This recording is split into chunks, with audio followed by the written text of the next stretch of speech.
Welcome in, everybody. We're going to do a similar stream to yesterday.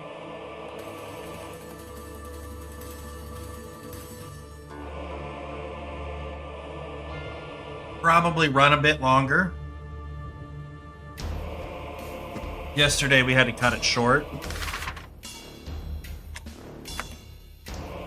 Today we don't need to.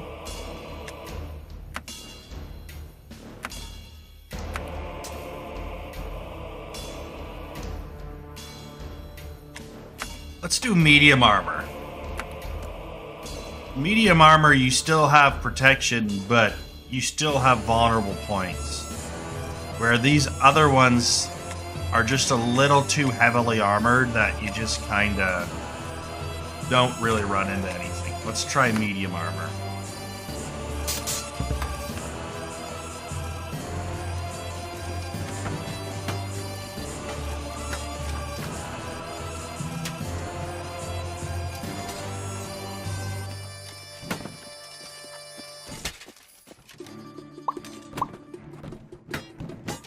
General Motors. Let cooler have this prevail on this day.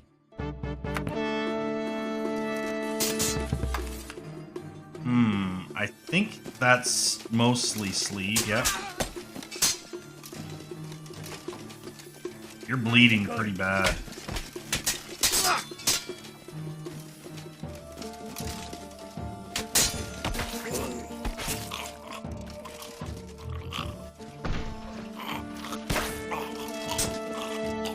He did. I love the sound effects.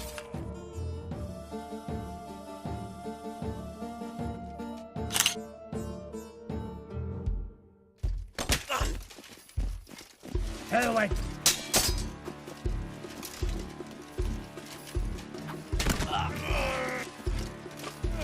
He's got no upper body armor. That is the dumbest. Is this even historical? Like, I've seen this trope in fantasy games. Like, why would you not protect your heart and your lungs? That's the only part of your torso that's important. You can get stabbed in the gut and live. You getting stabbed in your upper chest, you're probably gonna die. Like, that's a death sentence. Why would you not protect that? That's your vital organs. Well, that's the end of that one. Axe to the collarbone is enough to kill you, which is fair, it would kill you.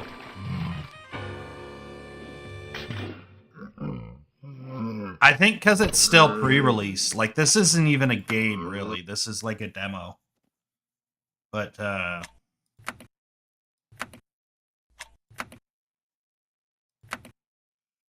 like this. Yeah, let's fucking go. Too much hath been lost, while loss and more.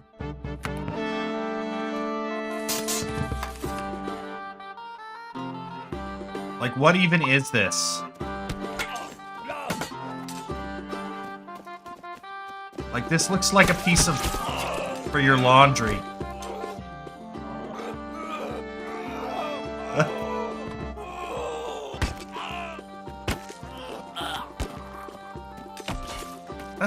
Nothing here is fatal. Maybe there's a femoral artery. Maybe he bled out from a femoral artery. No need for more. Laceration.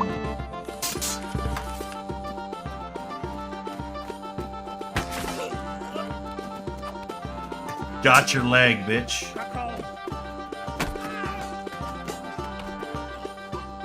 Jesus. I didn't even mean to nick you there. Got your toe.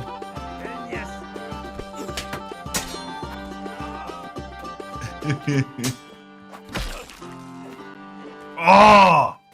Look at that! There's a chunk of his leg missing now. You wouldn't be able to walk. I'm sorry, you can't walk from that. Look at his fucking leg. There's a big bite mark out of it. There he goes. Dude, your leg's gone.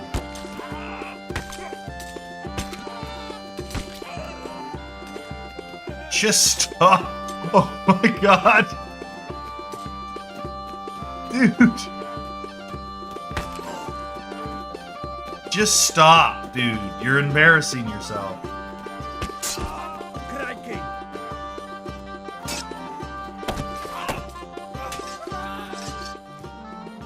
There.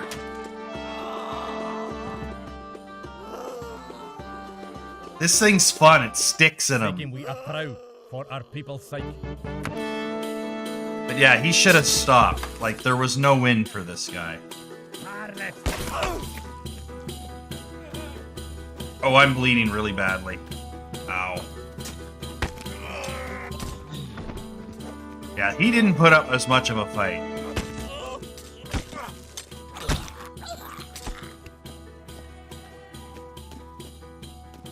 He took it. I think he got his lung punctured. From this path, ere it be too late. Not that I think this game keeps track of organs, but...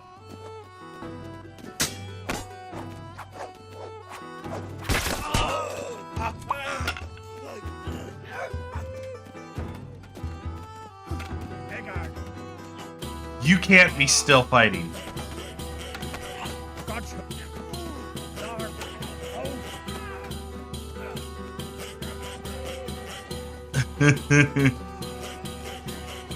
Just stop.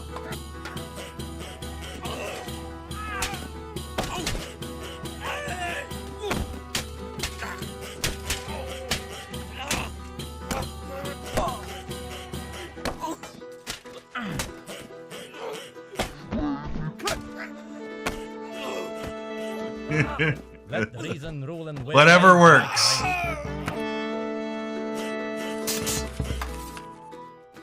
This is fun. This is like... basically like, just stop, you're embarrassing yourself kind of weapon.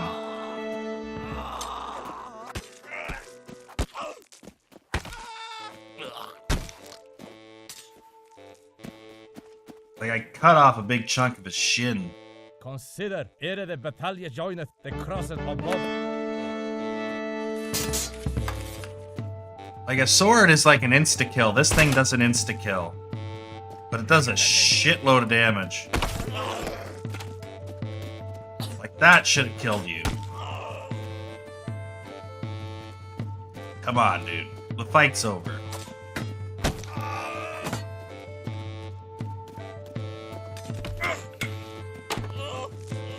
Look at that. I just pulled that. That was the draw cut. Or, what do you call those types of cuts where you cut on your way out rather than your way in?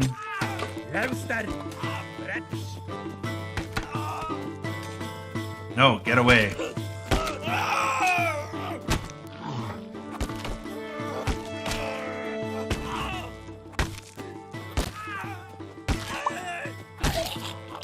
I forget. Is it a draw cut? No, a draw cut is usually when you're drawing your weapon. Stein the hand, good sire. Let us not bloodshed come. That is a draw cut? Maybe I'm right. Yeah, okay. Still, nasty stuff. Oh, you're dead, dude. You just took it in the neck. I mean, he got me in the leg pretty good, though.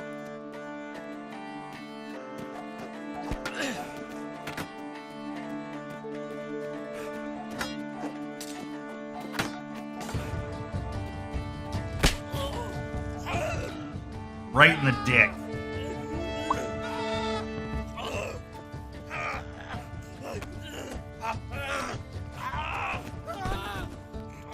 That's not coming out. He's just stuck. We're gonna drag him across the arena.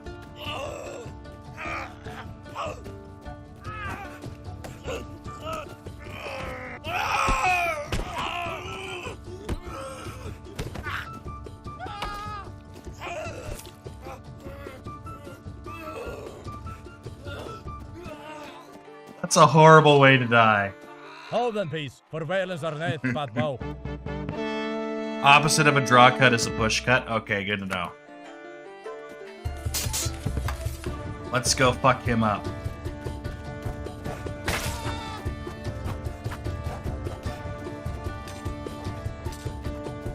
He can't deal with me because my range is retarded.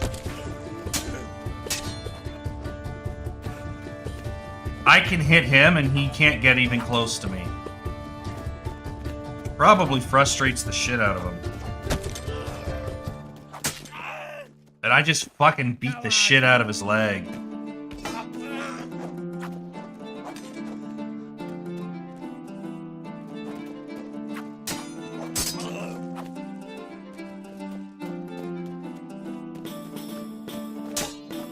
What you want, bitch?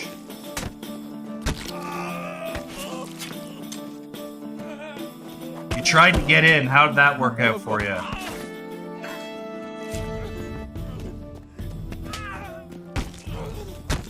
How'd that work for you?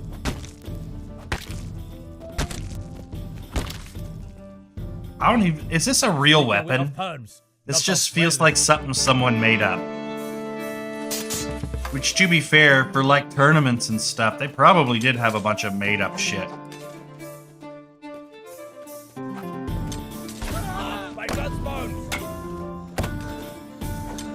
Like, this is the ultimate spear, because it's got... The one drawback of the spear is the damage is only on the tip. And this thing has damage all along the shaft. And it's got puncture potential. Like, you could... Theoretically... Maybe there's too many spikes. But... Potentially, you could hit someone with a piece of armor... And you might be able to pierce a little bit of it.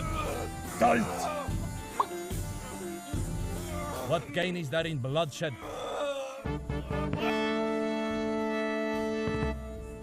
Oh, you've seen a similar weapon? Cool.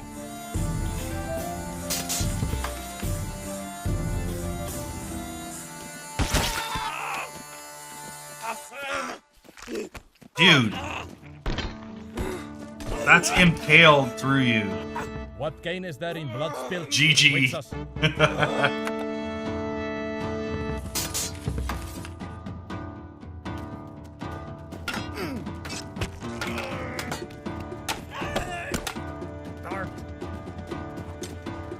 Bill Hook is actually a pretty nasty weapon.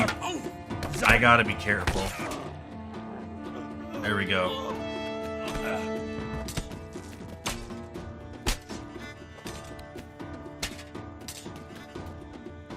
Face is all purple. Let us parley rather than perishing.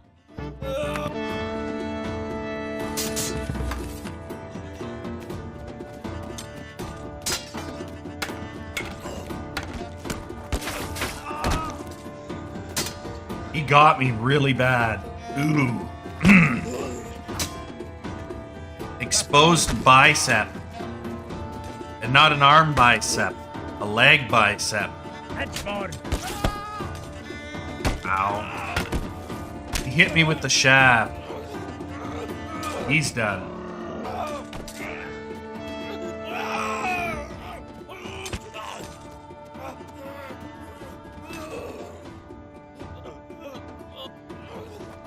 Oh, there's 2 modes. Okay. Let's try that out.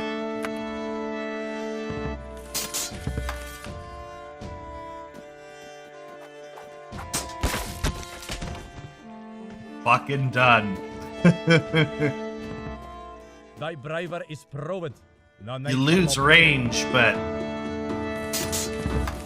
the damage potential is insane. Wild. Yes. Fuck. That's it. Be not the cause of my death. For sure, I am at thy mercy. I lost that one. If I was heavy armored, I might have been able to get up from that, but he only needs 1 good shot. That leg up to the neck combo is pretty nasty. Strengthen our swords in honor. I don't even intend to do it, it just kind of happens naturally. The way I swing my mouse. Goodbye. No, you're done. Just stop. You took a blow to the head and I actually punctured your helmet. It's Arn from Kingdom Come Deliverance. Except Master Menhard isn't here to save you, bitch.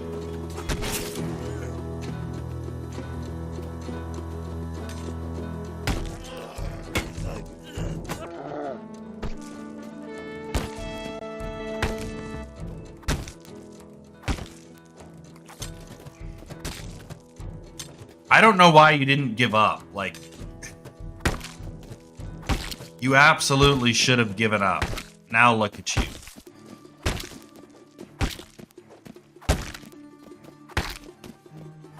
None of this had to happen. We seek no quarrel with thee, nigh the kin.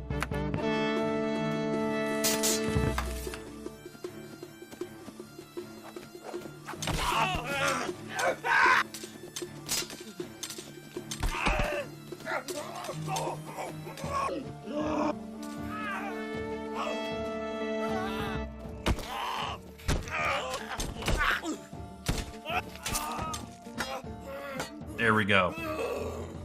Might we not find them a path of peace? Death by toe.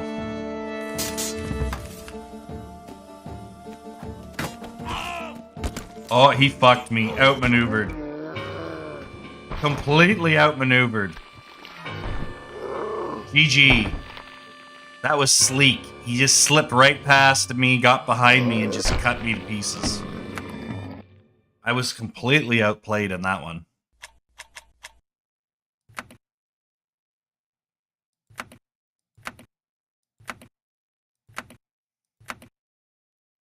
Let's do this guy.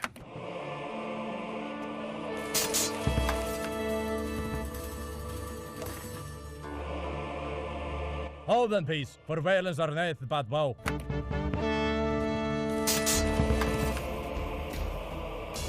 Fuck. He's using my own weapon against me. I can't.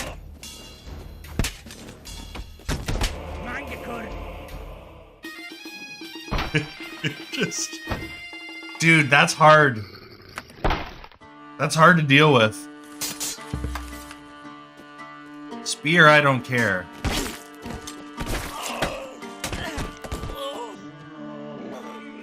I can get around a bell hook, but when you got like 3 feet of spikes that I have to get inside of, Seeking we a trow for our people. I don't know how you do that. That actually, like, freaked me out. That's probably why that weapon exists. Oh! I don't even think he's aware that he got cut in half. Jesus. What gain is there in I've always wondered, like, how freaky would it be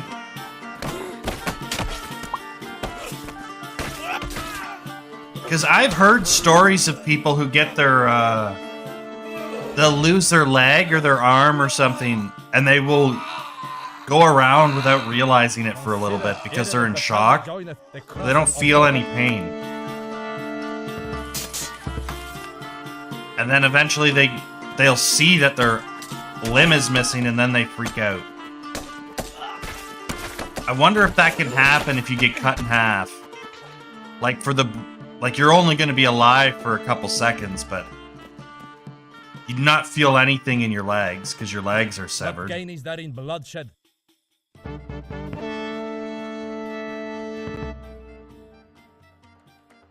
No, yeah, this is a thrusting sword. There's no chance you're cutting through someone's spine.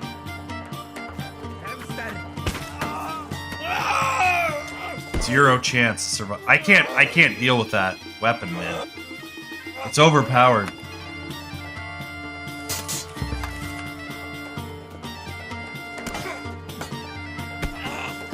Like, it's just the range. Fuck you.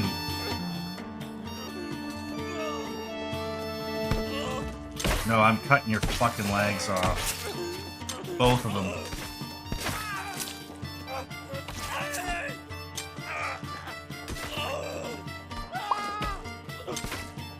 Fuck you. Stupid ass weapon. Thy driver is pro. That weapon's No cheap need as for my fuck. proof.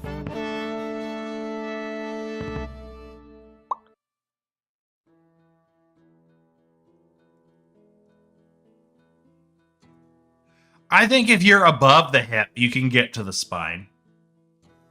Like,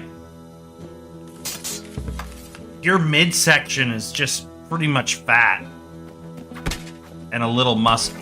But, like, your obliques and your core aren't super difficult to cut through. It's more of issue of cutting through the bone. Let reason rule and where rage might But if you reign. get above the hip, you should be fine. If you hit the hip, yeah, you're probably gonna stop the blade in its tracks. But I mean, even then, like, you cut somebody and you dig into their pelvis with a blade, they're not gonna be... They're not gonna be happy. From this path. Like, they're probably gonna be getting out of that fight as soon as possible. Like, the idea that you have to actually kill someone to end a fight is kind of ridiculous. Like, once people get seriously injured, they're gonna be... One, they could be dangerous and try and kill you to get back at you. Well, not necessarily get back, but just as a thing of survival. But if you cut somebody bad and you get out of the way, they're gonna look to retreat. They're not gonna look to go after you. They're gonna be licking the runes. Because in most conflicts as well, like, Thy driver is pro. unless it's like a battle of like passion, like most guys are just following their liege lord. They get injured enough that they can get out of the fight. They'll take that.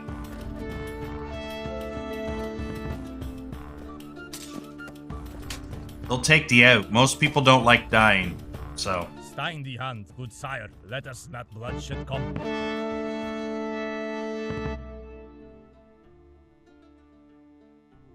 Yeah, most people don't want to die, so they'll take the injury and then they'll walk off and say, I'm done. God hooks. Darn. I did my part. I took a cut for my liege lord. I'm walking out. Lost. There's also a reason people will, even today, will shoot themselves in the foot or something so that they can avoid going on tour. They'll shoot themselves in the foot and claim injury. It's not very often, but it does happen. I'm sure similar things happened back then too. Cut yourself and go, okay, well, I can't do it anymore. And it's better to cut yourself outside of a battlefield than against someone who's trying to kill you. It's a lot safer. Speaking we of terms, not of swears.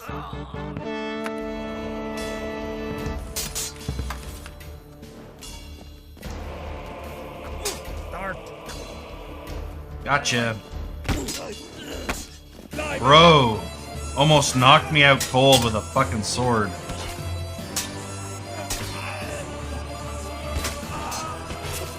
Can't handle my flourish. Too much hath been lost, while loss and more. I wouldn't mind making a medieval game that has a proper health system. You know what? Maybe if you're using your full body and you running through the person you're trying to cut in half, maybe you Seeking can the cut them in feral half vein that way. guide the kin. Like if I'm running forward, and then I do just a big sweep, and then I push across, I can maybe see that. But even then, typically with a cut, you want to be fast and have good edge alignment. You don't really want to be slow and just kind of press, but maybe you can generate enough force with your full body and your legs. Let us If you parley put your rather legs than into it. passion.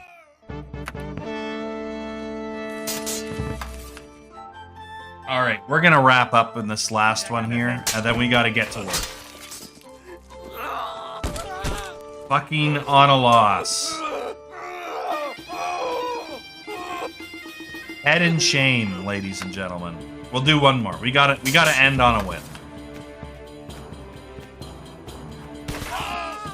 Nope. Wait. Okay, we gotta end on a win. One more. To battle.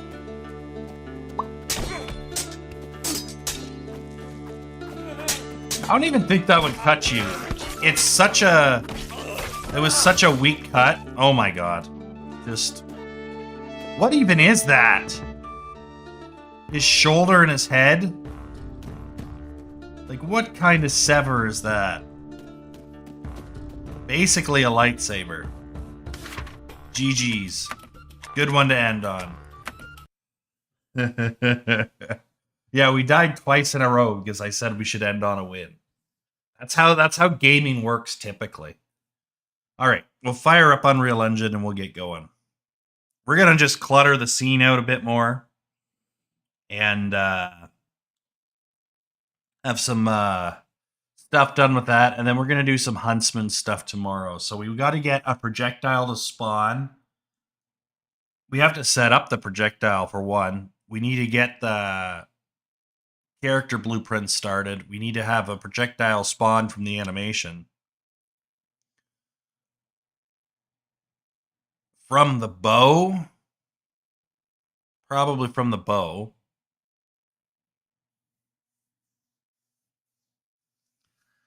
There's a lot of stuff we need to do.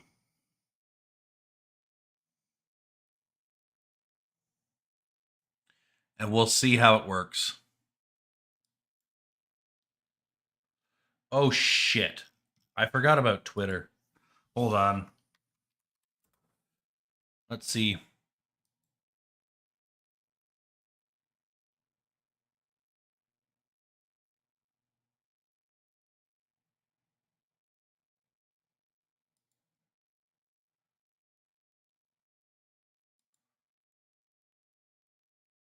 Let's see here. Get that loaded. Can I see the chat? Hold on. Twitter's retarded. I hate it. Let's go here. Let's... Nope. Where do I have access to the chat?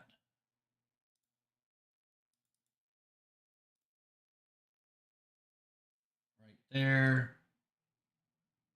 Pop out chat. There we go. No one's in Twitter yet, so that's fine. But yeah, Twitter needs to fix their chat.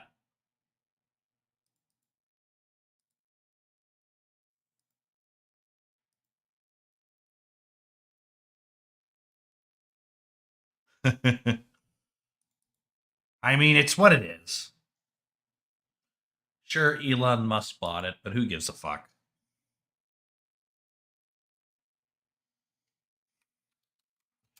I wish there was a way that I could put alerts on this.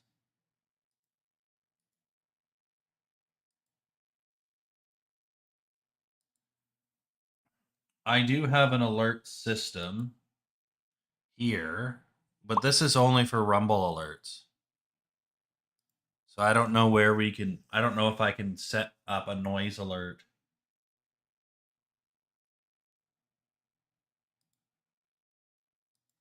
Show timestamps is a nice feature. Yeah, I wish there was just a little noise alert that Twitter could make, and if it's different than the one that Rumblebot makes, then I can know, because I had people complain that I don't respond to the chat on Twitter, and I'm like, I didn't even know Twitter had a fucking chat. How the fuck? I've never seen it. Only people who use premium can use it too, so it's kind of dumb. When you nickel and dime people for everything they got before they even get started on the platform, it's kind of a mistake. Like, it's too much. I want to think these trees are too big.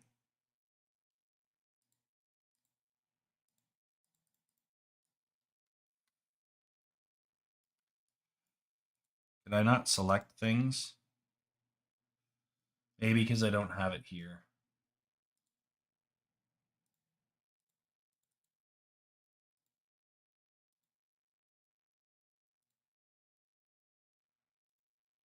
Okay, there it goes. It was just being retarded.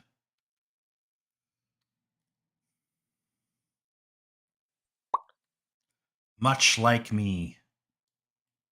We're just going to do some fine tuning and get this fleshed out. Because this does need to be fleshed out for the playtest. Because I want people to explore this area. And then we also got to get the wolves. We get the hunters, the wolves, and these guys in.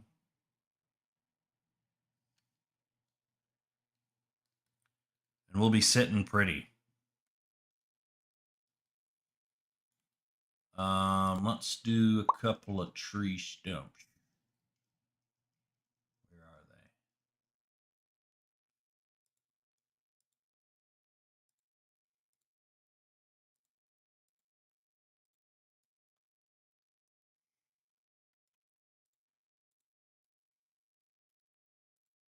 Something like that.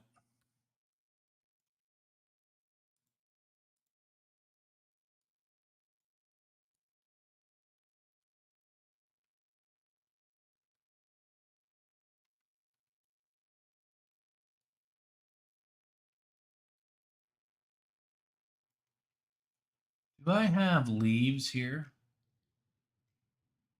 Of course we do.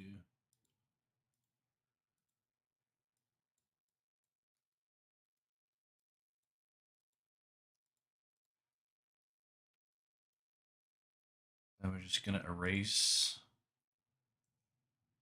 Get this guy shrunk down. You don't need floating leaves.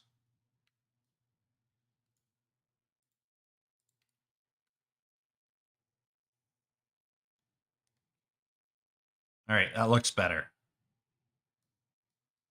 I think we need more stuff over here. Let's go back to our select mode. Ooh, let's get some background music. Plus, premium users have to be hamsters on a treadmill if they want to make enough money. Yeah.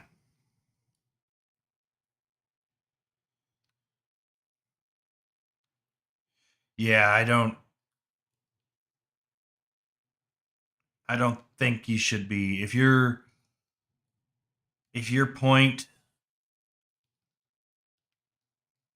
is to get rid of is to be on Twitter to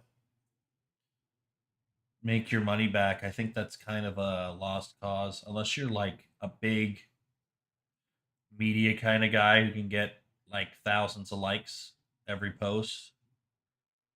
You should not be thinking about making money.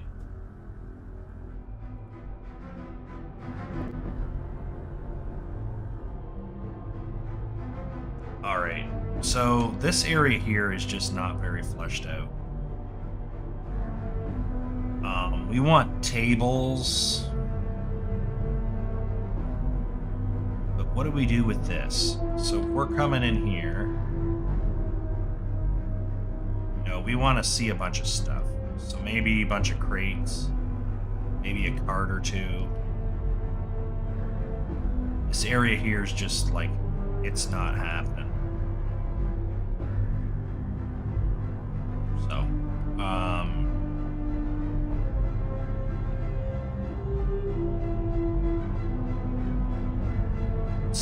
got to work with here? Yeah, we want this, actually. That's a great one. 8 is a perfect asset for these types of things. Just filling shit up. Just lumber racks.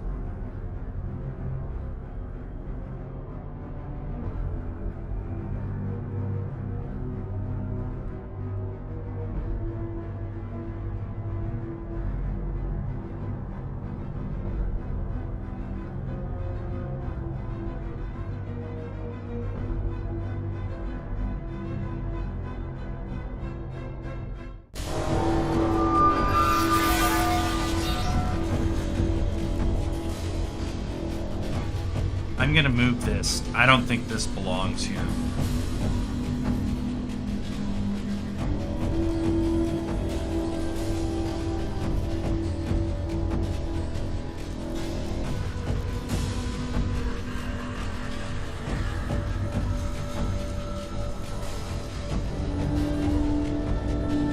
I think this is better here.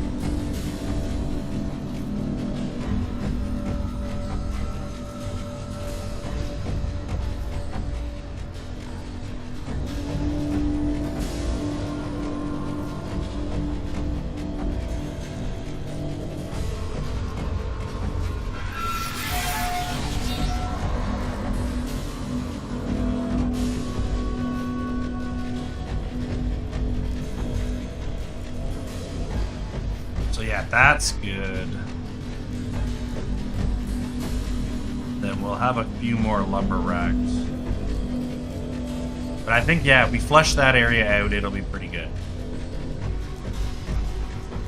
Just need to get there.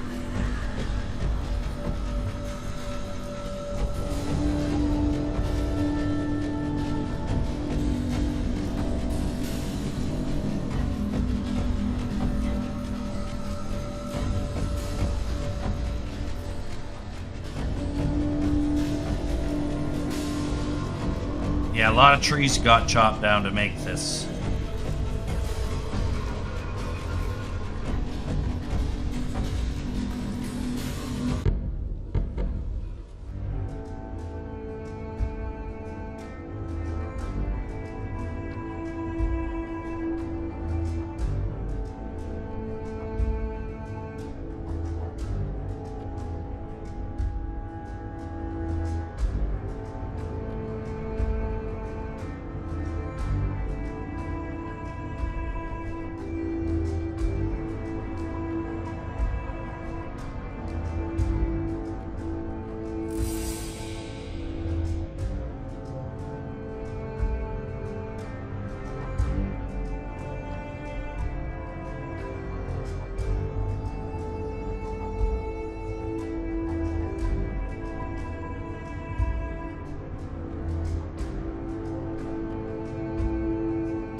Add some more foliage.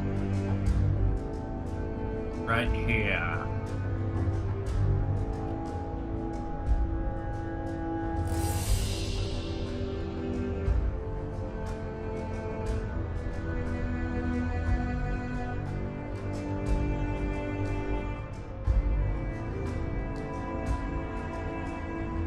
These tree trunks are fucking retarded. What's going on with these?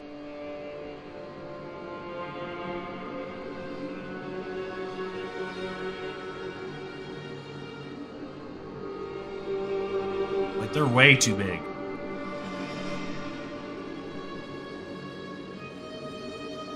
Like, I don't mind some being big, but like the scale is just busted.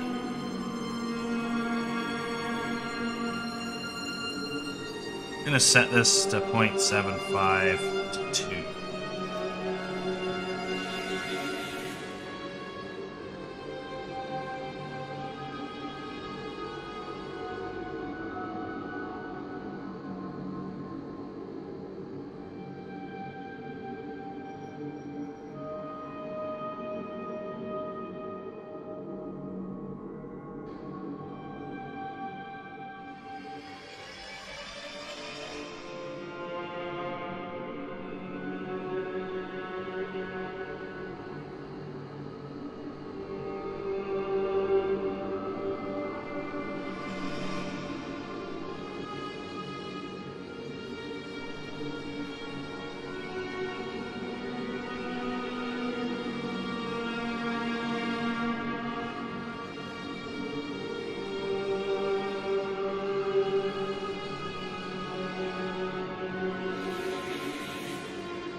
Yeah, I think that's just gonna bring it out a bit more.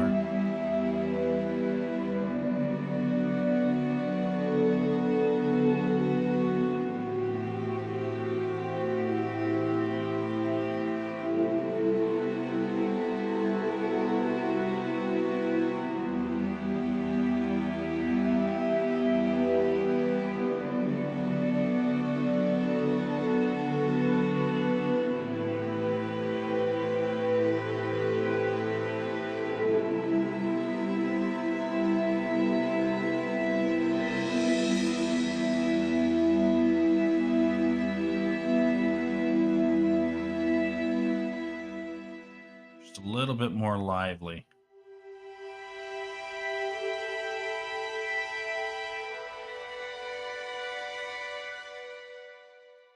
All right.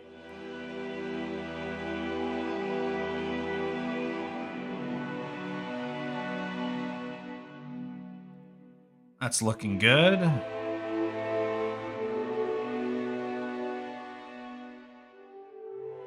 Let's check the other base.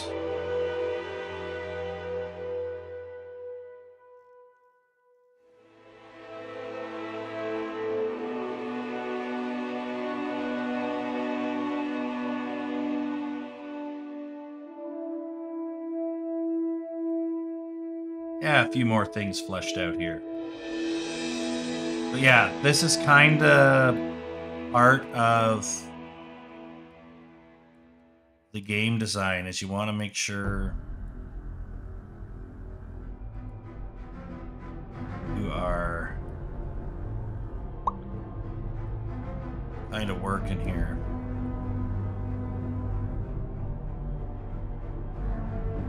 You also want to make sure, while it does look filled in and fleshed out and looks realistic, this also adds a gameplay element too. Like, this is all stuff you can use as cover or stuff to block around in this kind of sort of breakup section where you got all these three elements here is kind of nice.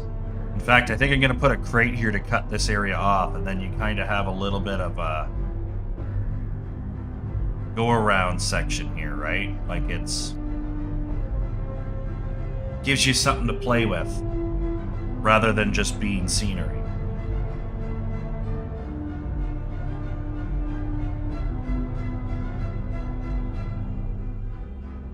So,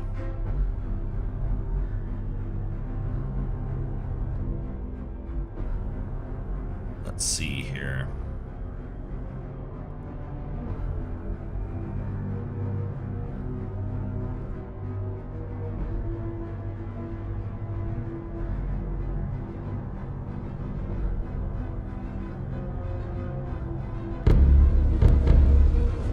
Yeah, something like that. Thanks for the follow, Mr. Daylight. Appreciate it.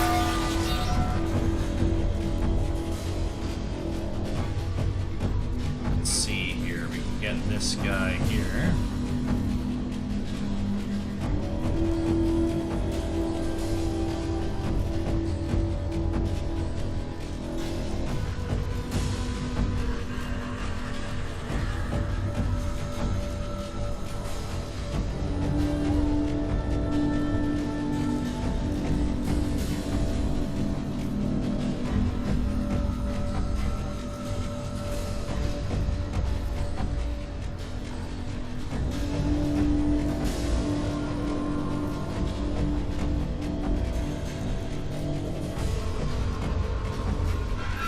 Just a whole bunch of bundles of sticks just hanging out in one spot.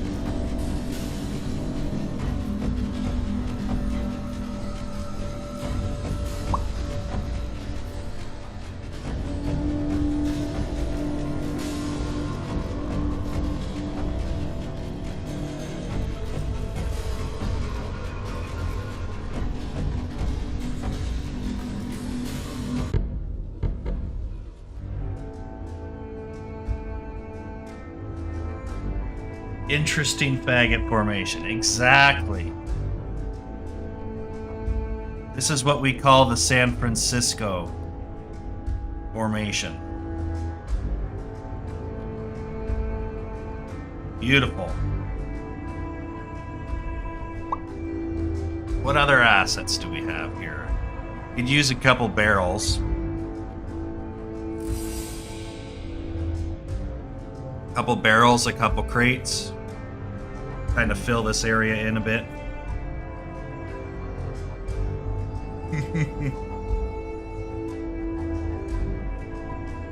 Well, I think the British stopped using faggot for meatballs, so I think we can bring faggot back for sticks.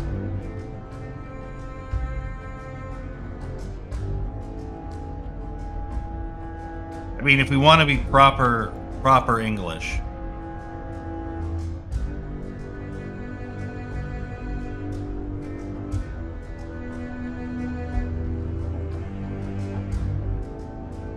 Is this floating above ground? No. It's just a weird lighting bake issue. Okay. That's fine.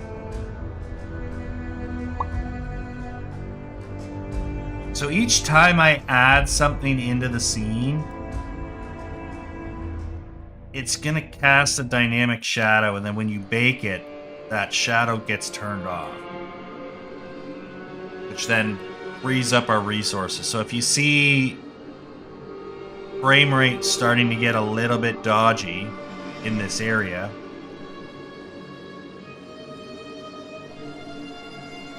that could just be because we have a whole bunch of dynamic lighting, and when we bake the lighting, that turns off.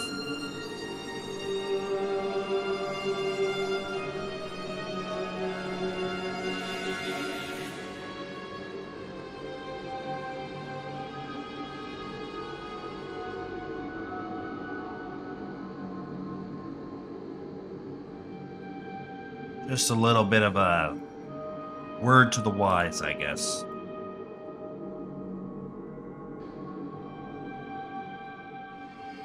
Yeah, we just kind of want to flesh this out a little bit. Then we'll add a couple crates.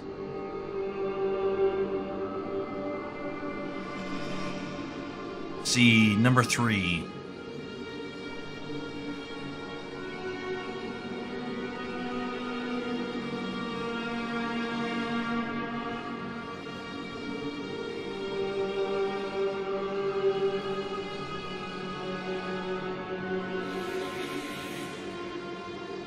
This area is extremely sloped, which makes it a little bit awkward, but it'll be fine.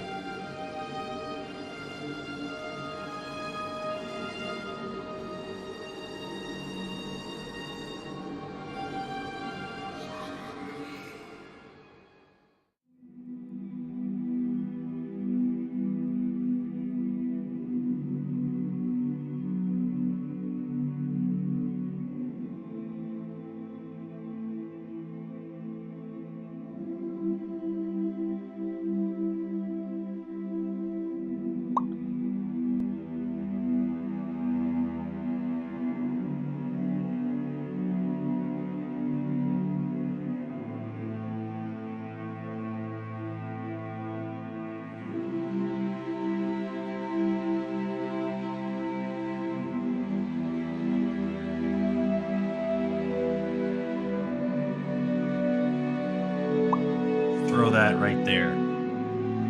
Hey, Dita. Synth, thanks for the raid, my guy. I'd say I'm surprised, but you told me you were going to raid me before I left your stream, so... Welcome on in. Still appreciated. Let's see here. 4.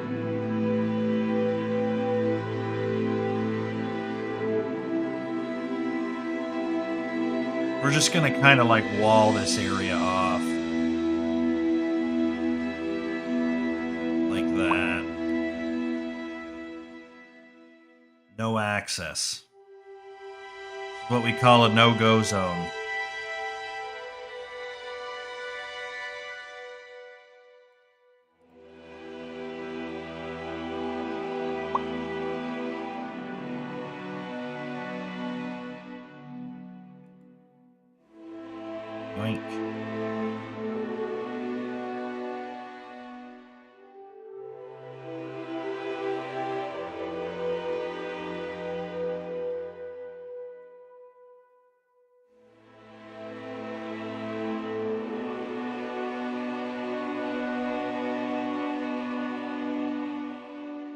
Beautiful.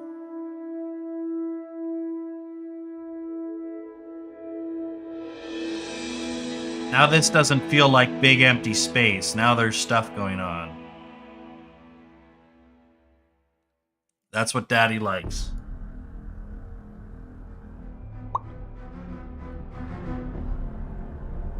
Let's see what we got here. Nope.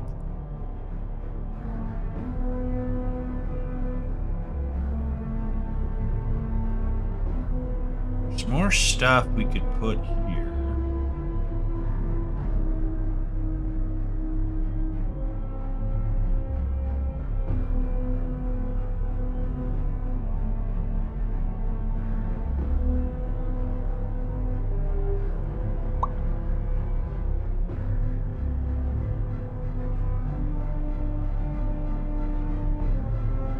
We'll add a couple of these.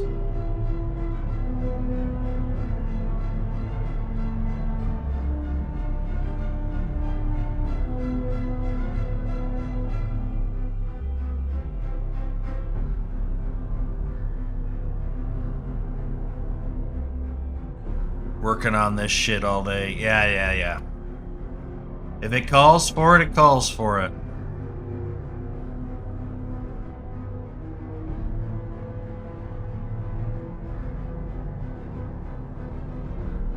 I remember I did like I did a blood pooling effect, and that took me like freaking 8 hours to do.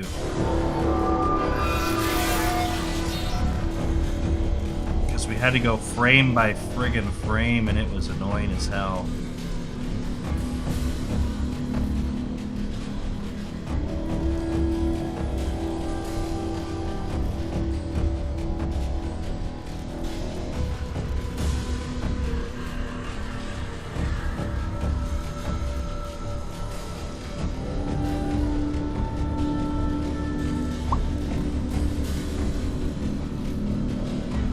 Sometimes it's a lot of fucking work.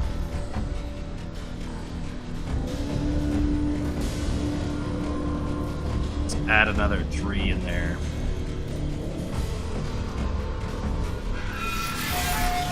What's 2?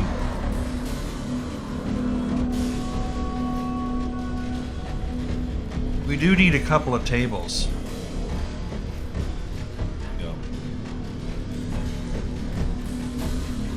Work on that next, I guess.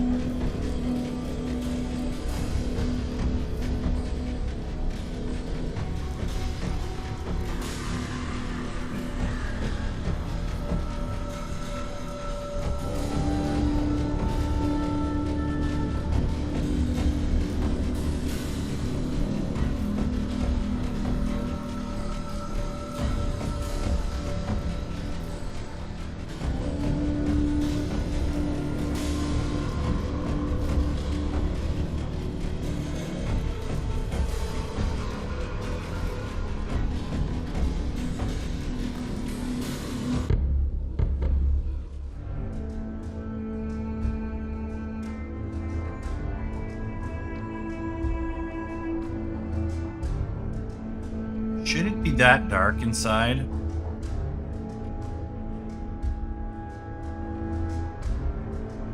I feel like the shadows are too dark. Let's see if we can fix that.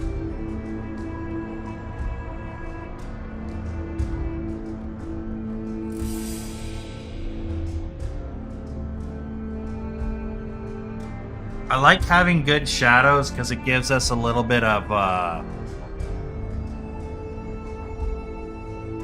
contrast, which contrast is really appealing to the eye.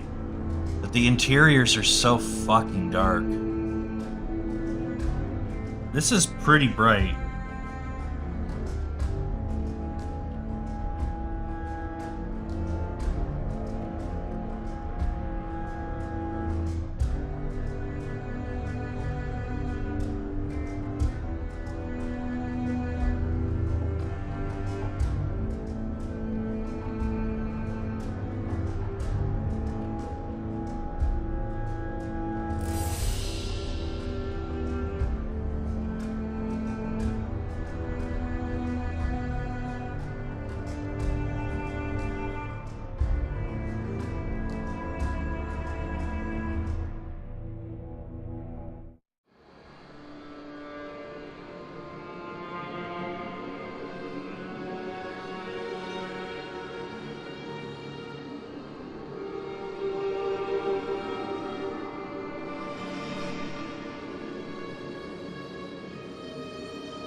We'll have to rebake to see how it looks from the inside, but let's try 12. No, let's try 14. Let's just do a quick bake and let's see, because the baking on this doesn't take long. It's only about 10 minutes. I'm not convinced that my skylight is correct. And also, should a skylight be a stationary light or should it be a static light?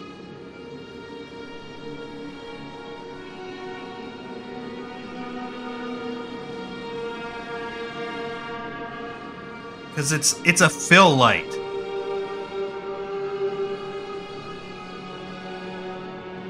So I think we could get away with that being a static light.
Just looking at some data while we're here.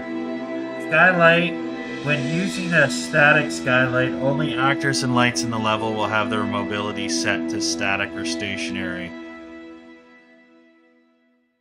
Will be used for lighting. Furthermore,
yeah, I don't think static is the right move.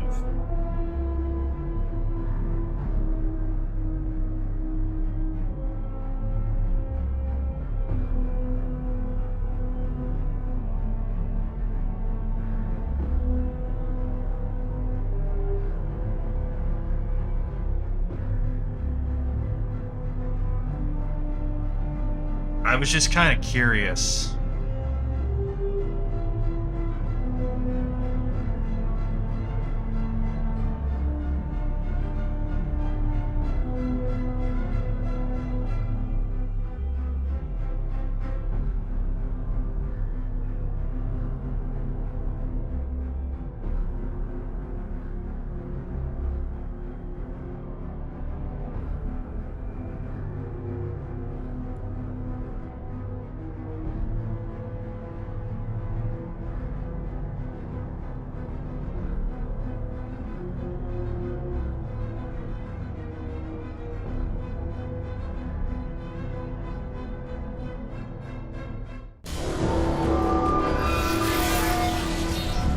Yeah, it's still in the game. I was just curious if, because the skylight is supposed to be like lighten the shadows. I wasn't sure if that would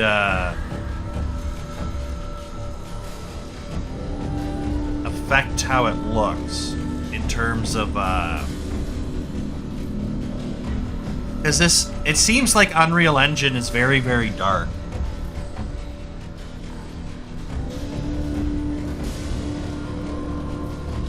And I'm trying not to make it so dark.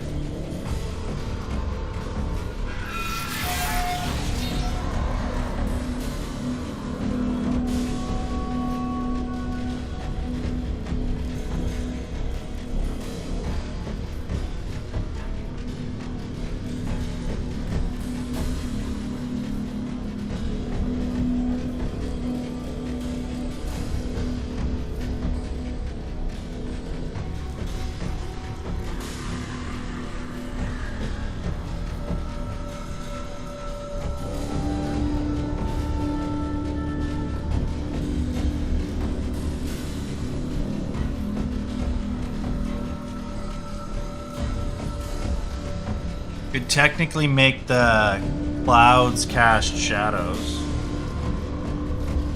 which is interesting.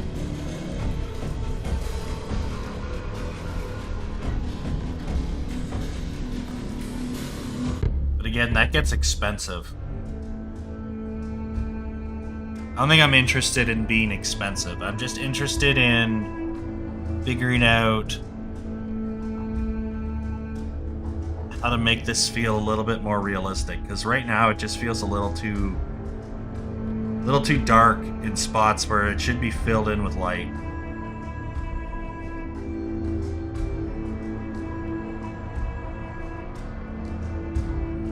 We're almost there, 1%. I mean, it looks okay.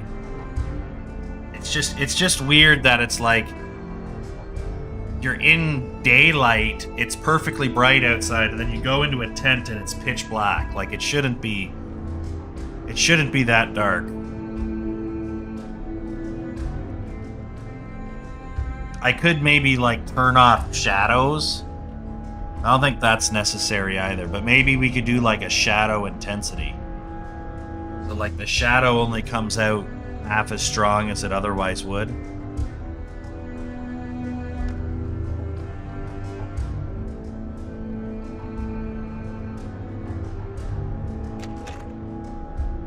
That's supposed to be area light.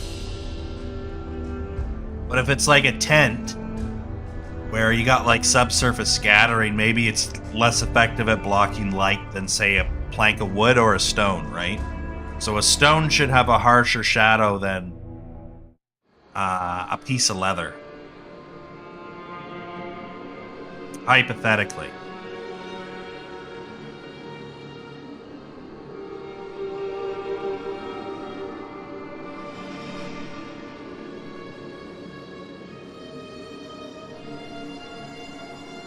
So it looks about the same. It's still very, very dark in there. It really shouldn't be. Like, it's visible, but it's just very dark.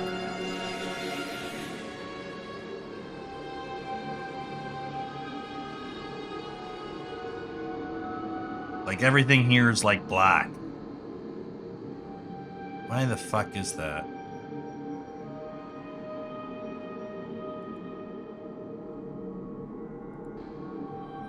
Maybe we can just make that white. No, that ruins this.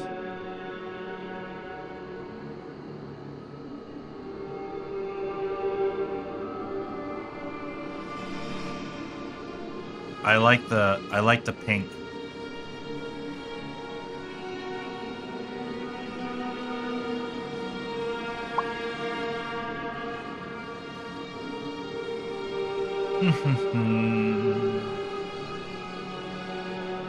Hey, Dark, what's up, dude?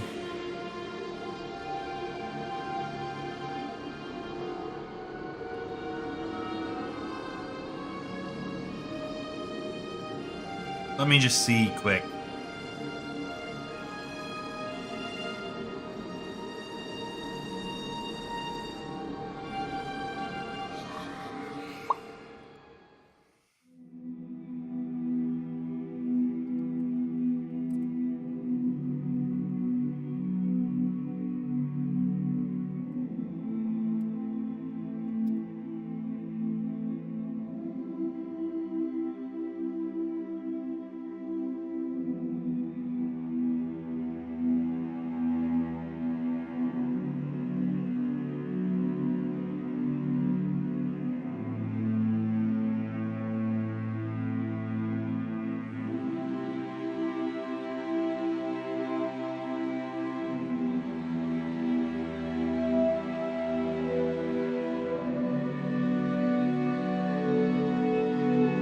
Let's see what this does. We're gonna push this button.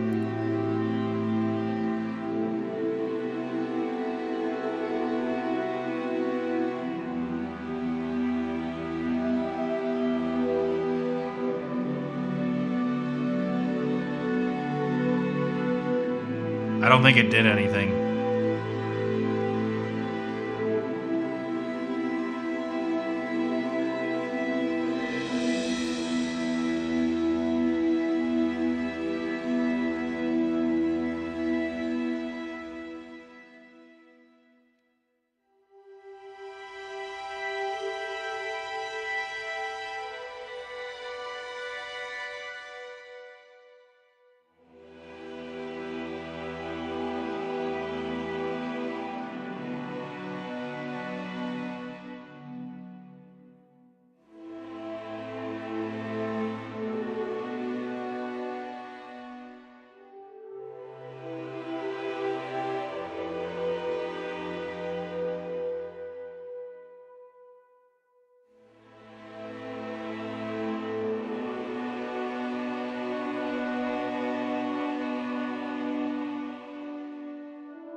Shadow amount.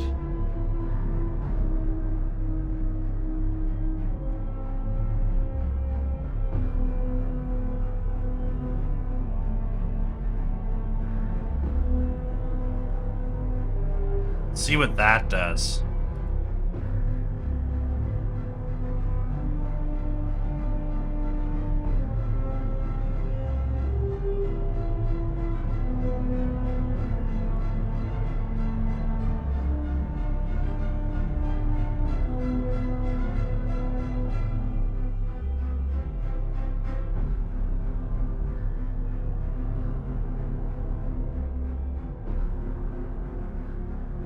Because, yeah, the lighting just feels a little off.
Yeah, we're just kind of exploring getting these shadows a little bit better.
It's going pretty good, Dark. We're just messing around with some stuff. I gotta get this lighting built.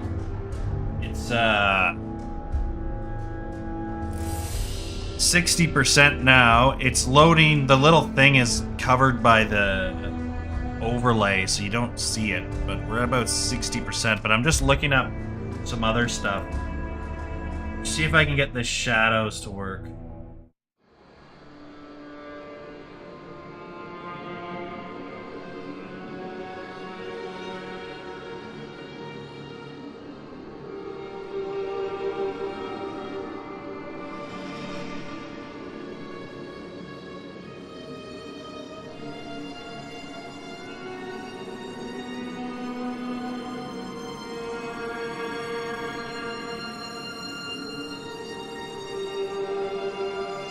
%. Now it's moving pretty quickly. I'm just trying to see what that change does, if it fixes anything.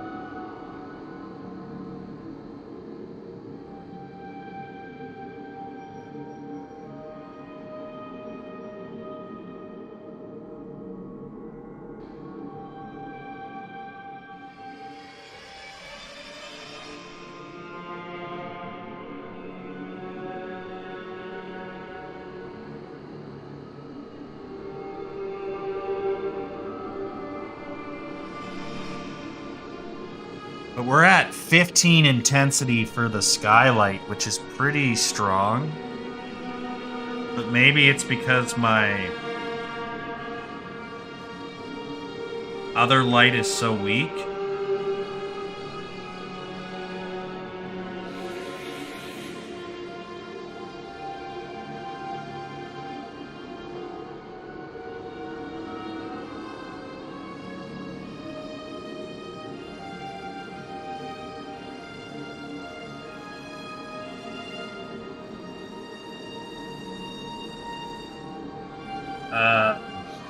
When this is done, we can actually load up another file that Unreal provided for us, and we can see what their settings are. Maybe we got to just go back to what the default settings are to make it look better.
I think we're almost there, guys. Because I know games look fine in Unreal Engine.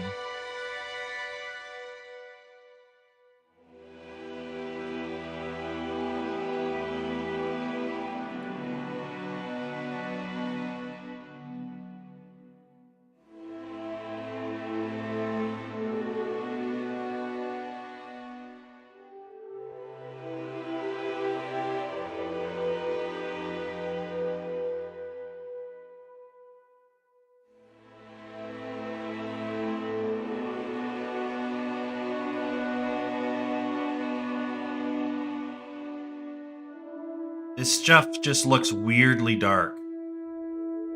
So let's go ahead in here.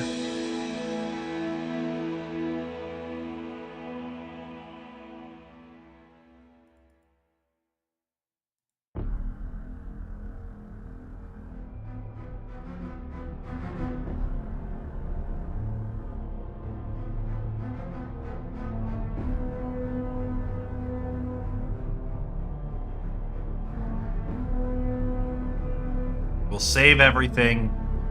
We'll take a look at the references here, and then we'll see if we can bring some knowledge into the scene. Okay, this is not...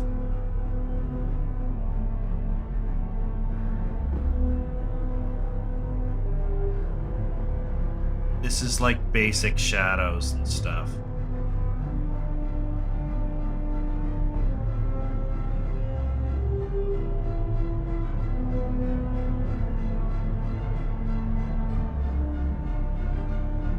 Let's try this one.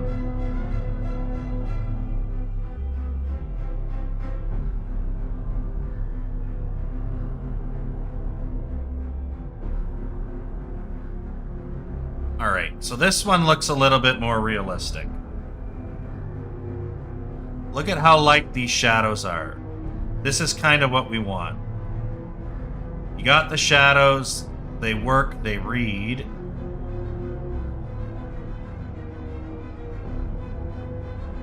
What's going on here? So this is set to luck. 2.75 at a light blue. Now, the lighting is still kicking in, I guess.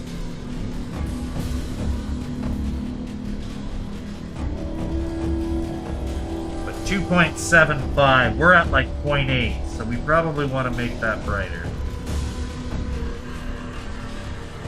Stuff's just taking a second to load in the textures. I don't really care about compiling the shaders, to be honest. This intensity scale's only set to 1. So maybe the problem is my directional light is too weak.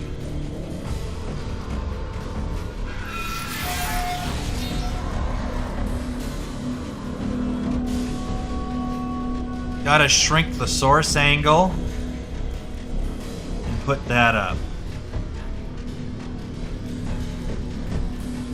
Shadow exponent is 2, so the fall off is a little higher.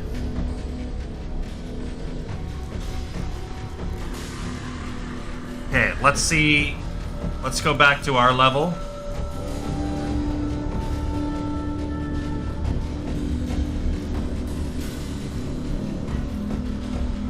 Let's see if we can emulate this.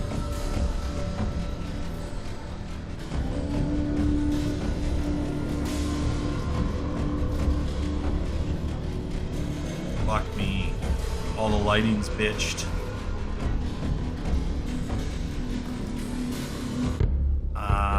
It just takes a while to load in the texture.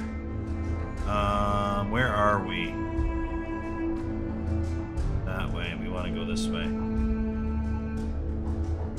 Alright. Go back to 2.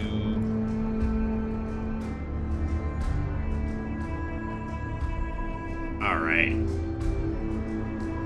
So this guy here is our sky atmosphere. We don't want to really fuck with that.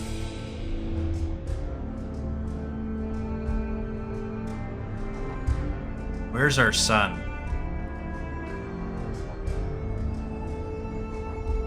Way up here. Doesn't need to be that high.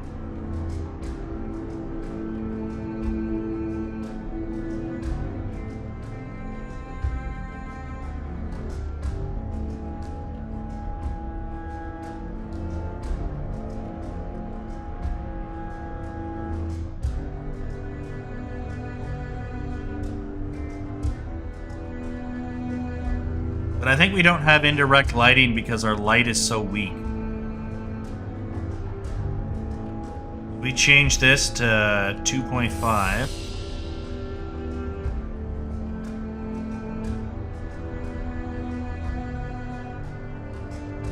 It's a lot brighter. This can be 0.2.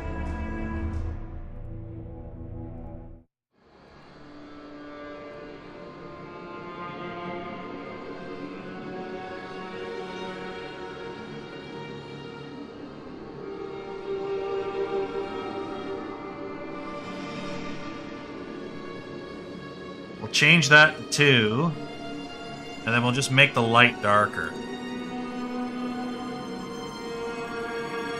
Like that.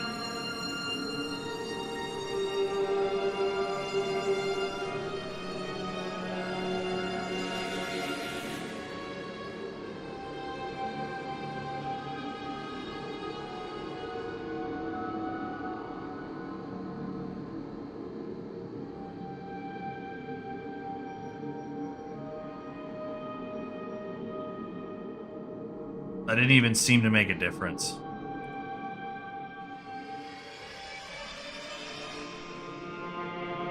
But the lighting's completely fucked. We gotta completely redo the lighting.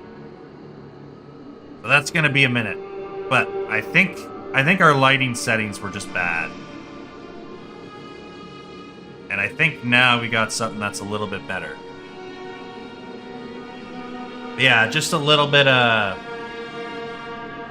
perhaps unnecessary deviation, but I'd rather get this stuff right than get it wrong.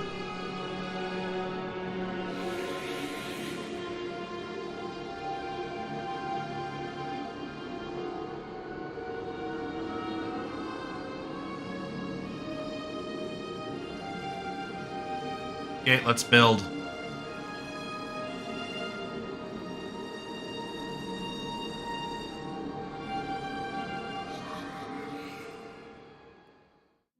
Again, this will take a few minutes, but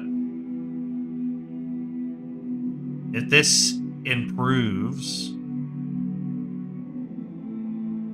the lighting to make everything feel less dark,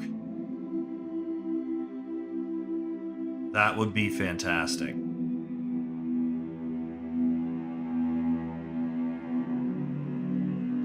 Honestly, this looks almost the same.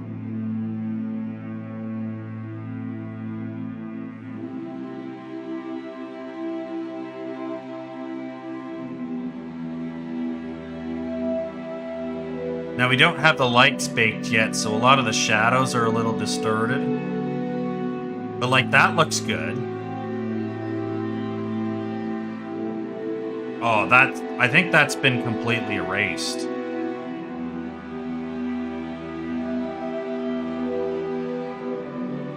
We'll see. That may have been the problem. We'll have to rebake it, and we'll see what it looks like after it's baked. And then we can go from there. We can see what we want to do. But I think our directional light was too weak.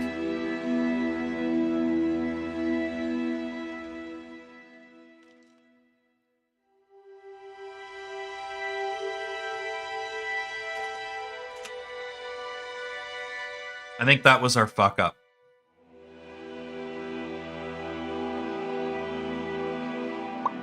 Now everything looks a little jank and broken, but we should be able to fix it. Time to get baked. Time to hop in the oven.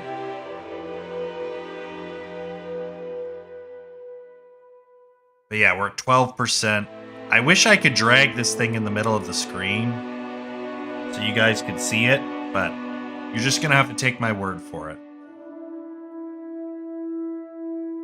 We'll see how this hits. Because, like, everything looks really jank and weird right now because of how the lighting is. Because it's baked for a much lower lighting setting, so the shadows look really jank. But we'll see when it launches in the finished one.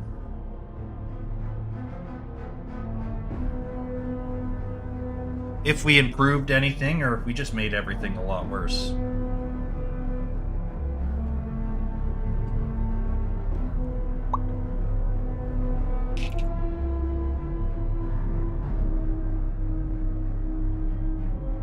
Yeah. It's always a little shit, too, that it's like... maybe you could just leave it alone. Maybe it's not that big of a deal.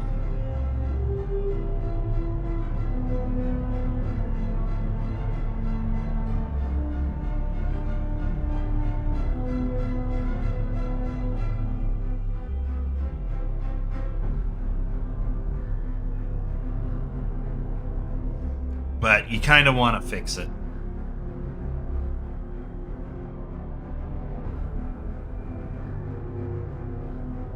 Because it always just gnaws at you.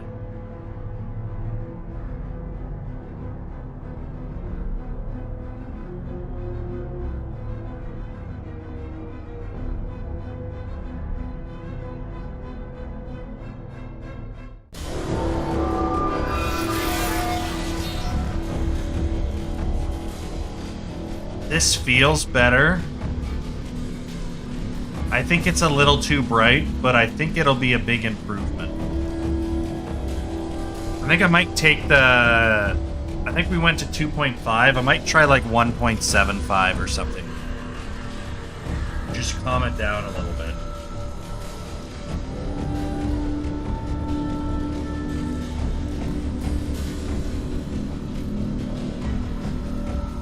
Because you want some shadow.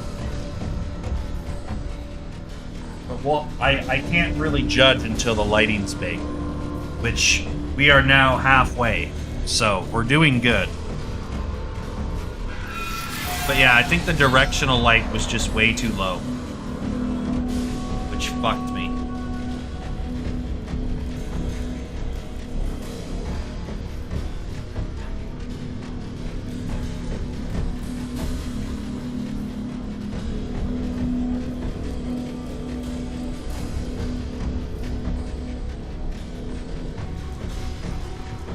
Then we can get some tables in.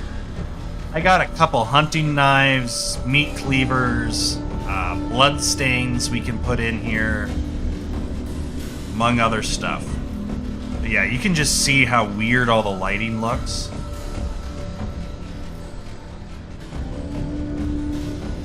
Now we do want to have, like, it's very cloudy in the sky. So we do want it to be a little bit gloomy.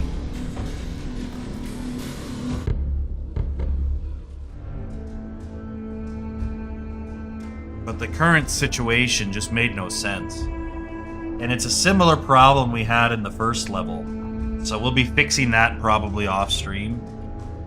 Probably do that before I go to bed tonight, because it takes like frickin' 45 minutes to bake the lighting in the other level, because it's way more detailed. So we'll have to fix that, but this area here now, you're starting to see the shadows, but they're a lot softer. And part of that actually, fuck, I'm gonna cancel. I'm sorry, guys. Part of that is sun, shadow amount. We should set this to bring that back in.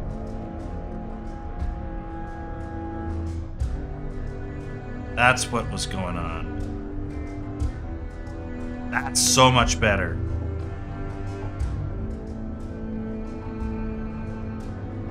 Yeah, that's what was missing. Alright.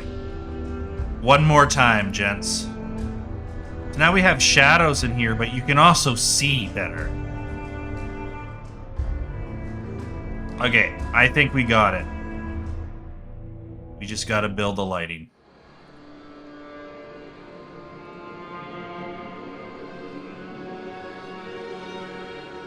I forgot I was fucking with that setting. Ah, it's complaining about all the trees. My trees have dynamic shadows, so they're complaining about the trees.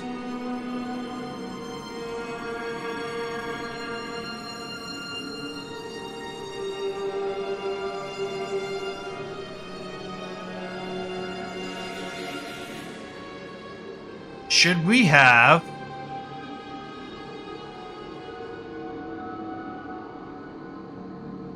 fog up above?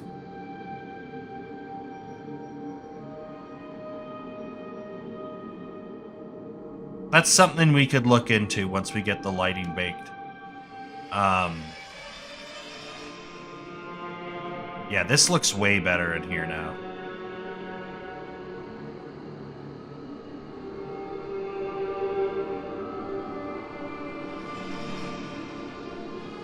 Yeah, what I needed to do was just turn up the intensity of the light and then change the color of the light. That's brings it down to the color you want, but the light's brighter, so the light travels farther. And you get more global illumination, which is what we're looking for.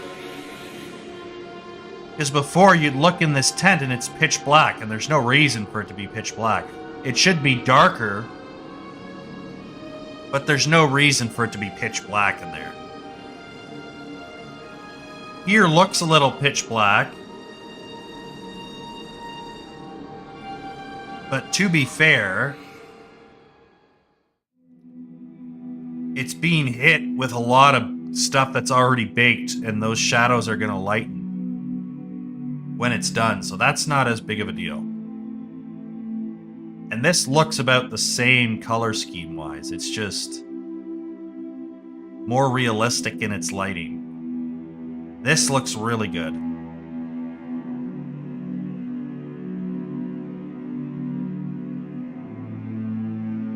So yeah, I think the mistake was on my end, with just very little shadow, or very little light source. We just need a stronger light with a darker color, and that fixed that problem immediately.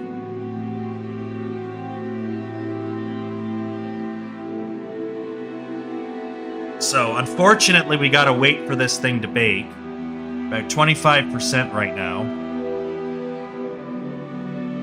And then we can start adding stuff again, but I just want to prove this out.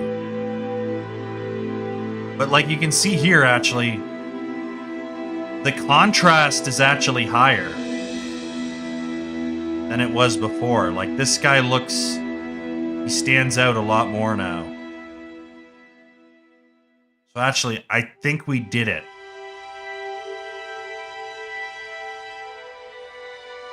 These shadows are nice and dark, but here there's so much light coming in, I can see inside the tent without it looking like it's frickin' nighttime. You can see everything in here.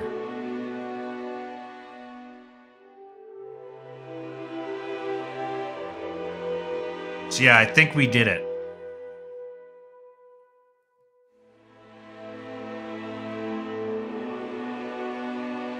And we'll have to do it with the other one as well.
Yeah, I'm wondering about adding volumetric clouds at the top.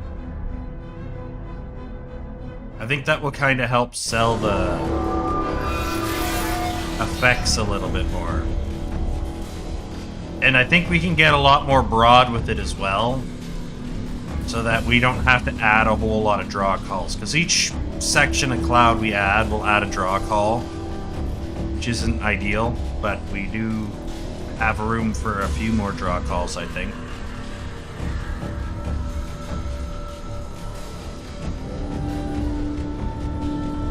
But yeah, I just want to get this frickin' lighting fixed. Because then I can put it to bed and not have to frickin' worry about it. Look how dense the fog gets down here. Just real dense. But yeah, the trick would be add fog at the top of this. And what I would do is I would find a whole area that's on a similar elevation. So like this whole area here is all on the same elevation, right? So we can just add one mesh over this entire area. Because it's basically just a filter for volumetric fog. So scaling it really big doesn't affect its resolution or anything. We can add one here. Basically, we can just kind of block in all of this and then just have an elevated one here.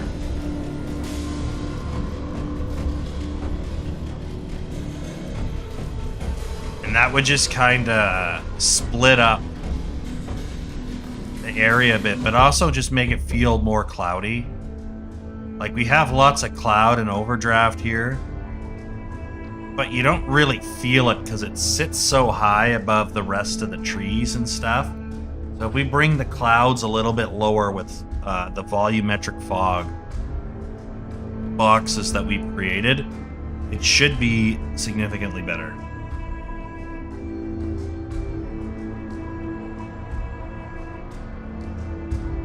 At 85% right now.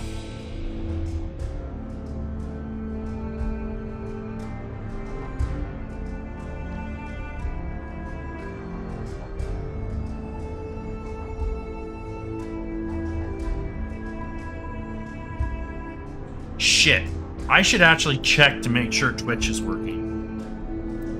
Sometimes Twitch doesn't work. Yes, rebuilding and fixing my computer. Shut up.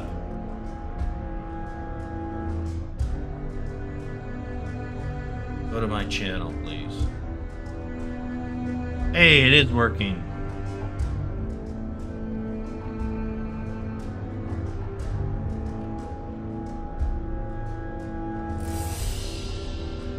%. Okay. I forgot the whole reason I got off Rumble Studio was because of how Twitch was being retarded. Alright, we are 2 seconds away from finished baking.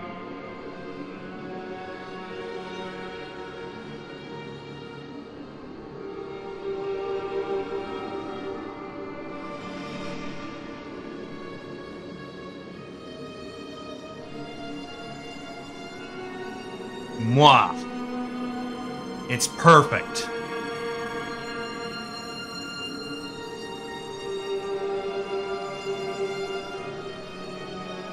Lighting results. One thing has like 1.1%. Alright, let's see here.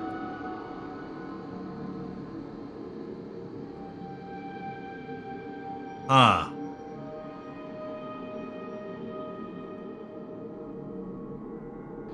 This is actually a lot darker, isn't it?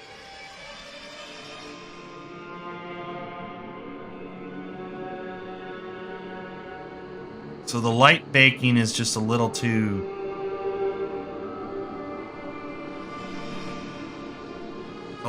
potent.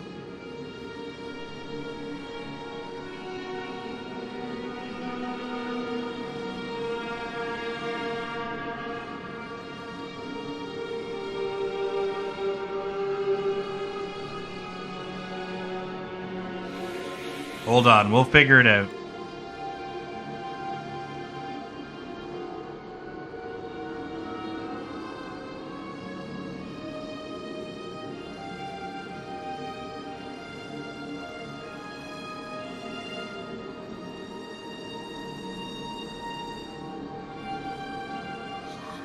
We'll set this to 1. We'll have our skylight here.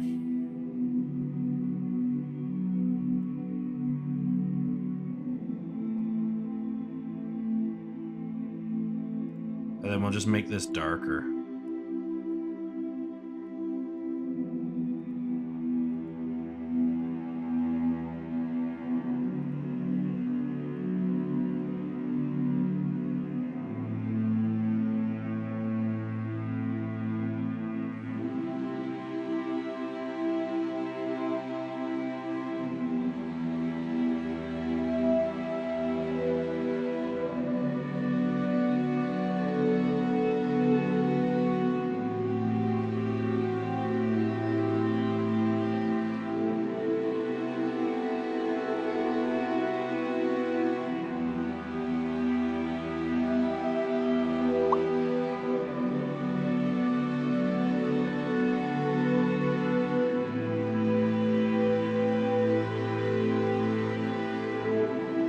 Okay, one more time.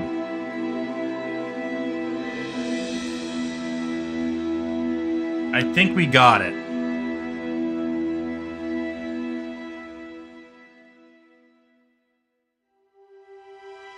Yeah, it just seems like this game has super dark like it just doesn't really capture global illumination very accurately.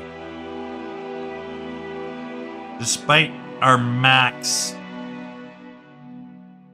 global illumination, like indirect lighting intensities, like maxed out because we want it to be bright.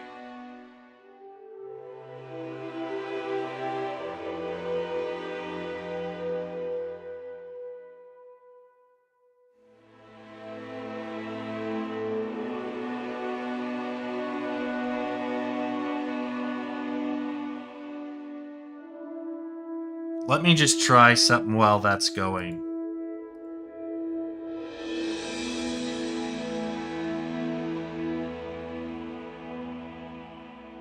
Should have a button for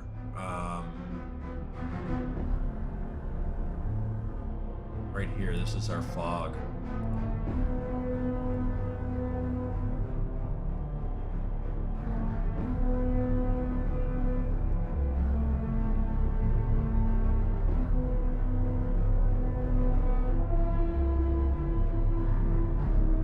If I take this guy here,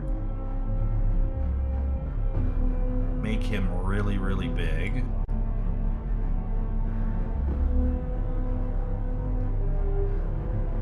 Really, really tall.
So something like that, but we want it to be a little bit longer. We can do something like that. Then if I hold the Alt key, that duplicated.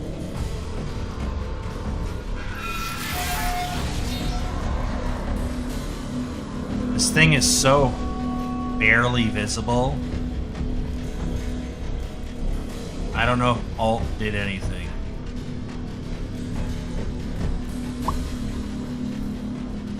Okay, it did.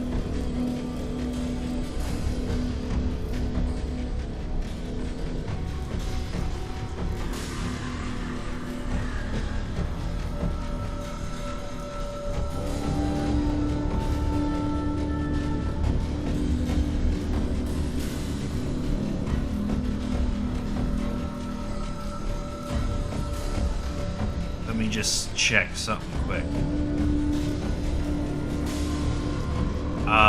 I don't like how pink the clouds are. We'll have to change that. And we should be able to do that pretty easy.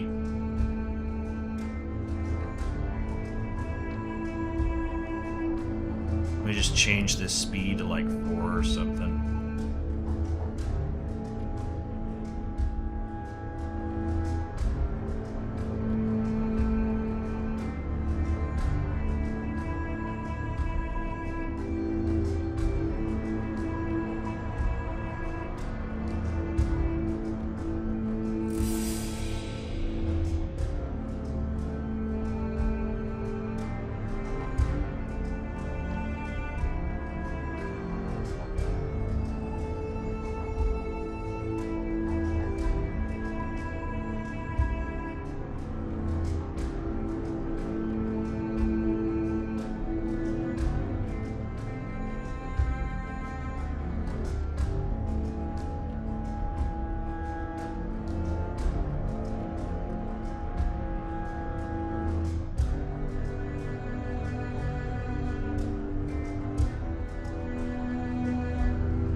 Okay.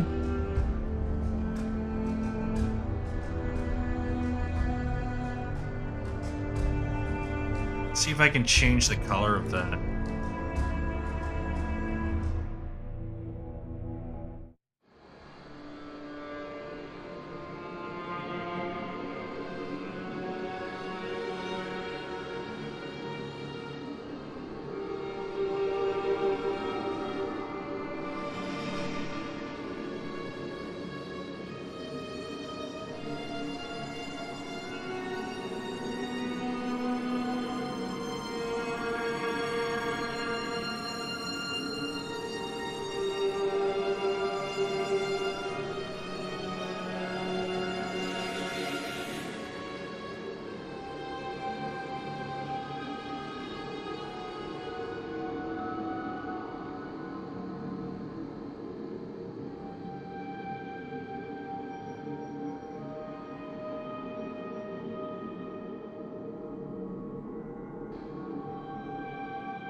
No.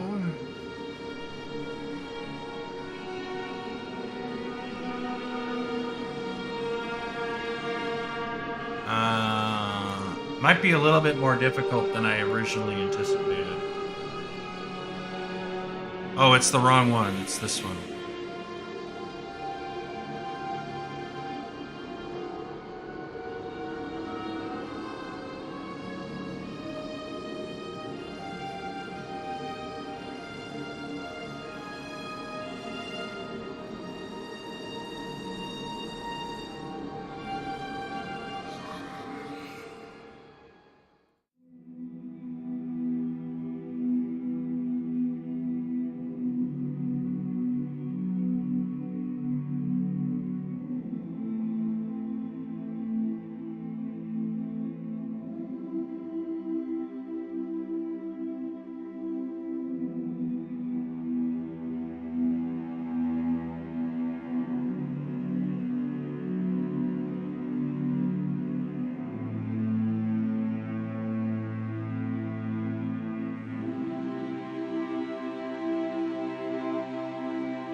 So that doesn't belong there. That's what I'm gonna say. These do not belong.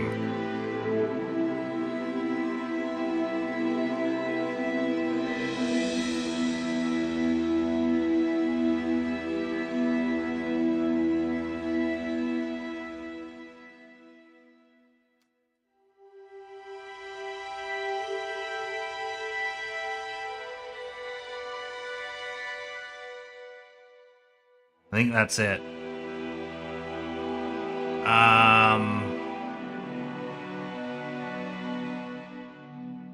Still at 99%. Yeah, so that trick didn't work.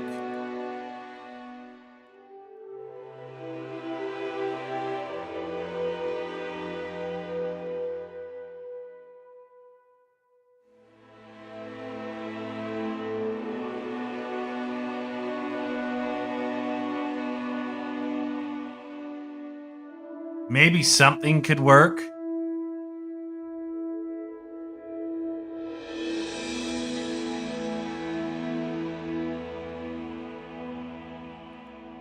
Let me rename this thing old shit.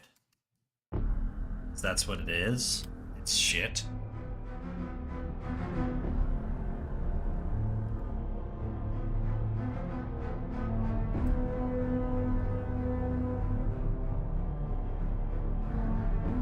Then we can just go in here.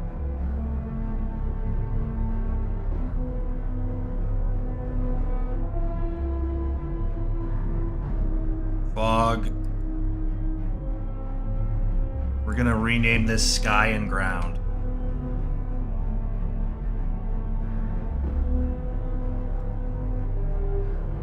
Because sky fog is gonna pick up the color of the sky, and ground fog is gonna pick up the color of the ground.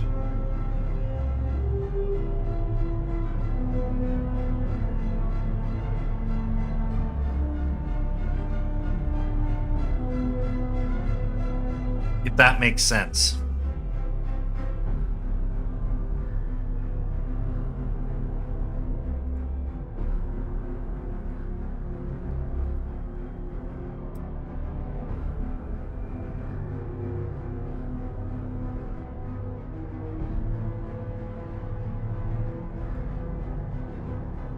So we can just do this, and then this guy here can be a little bit more of like a blue.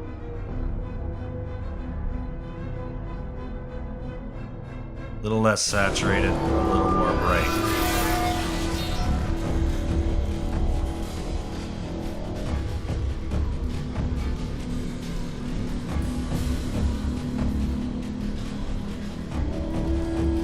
Fuck.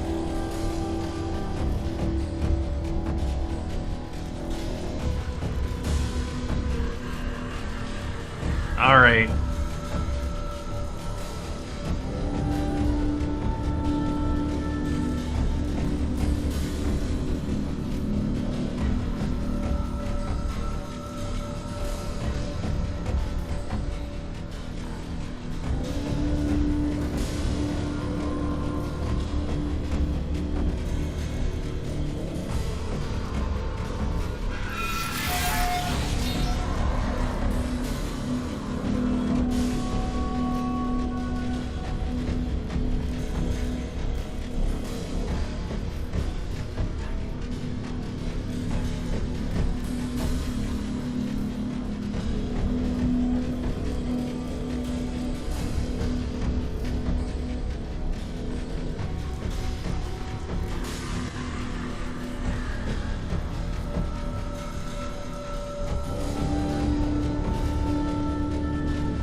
try this again.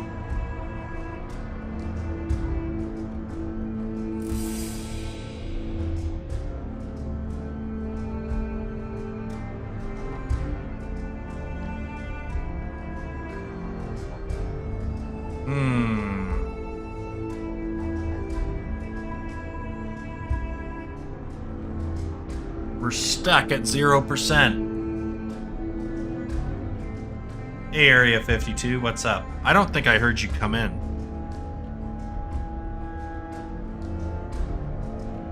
I should have.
Try this again. I think this is the, I think I got myself screwed up.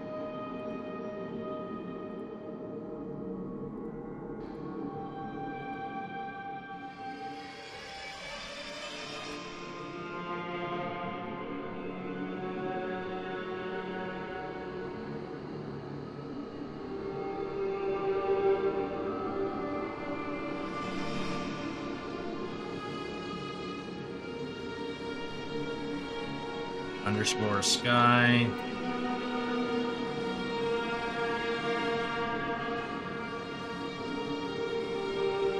EFX fog and I show 2.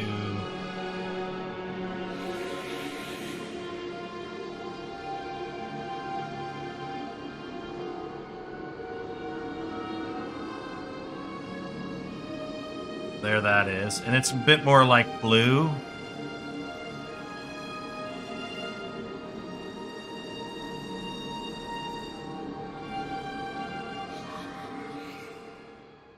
Then we can just make this a little bigger.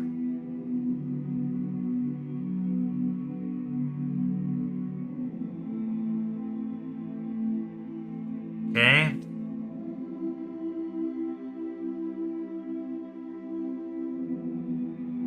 So I want this to be softer.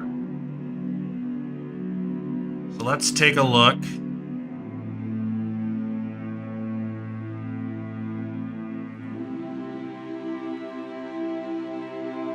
At our material. See if we can make this softer.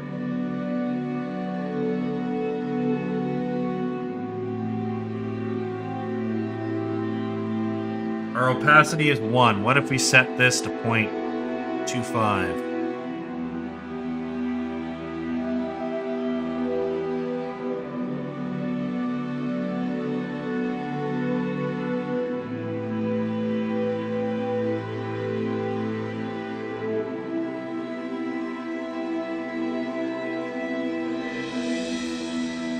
What if we change our mask size to 1? That's incorrect. Don't touch the mask size. But now that feels better, right? If we scale this,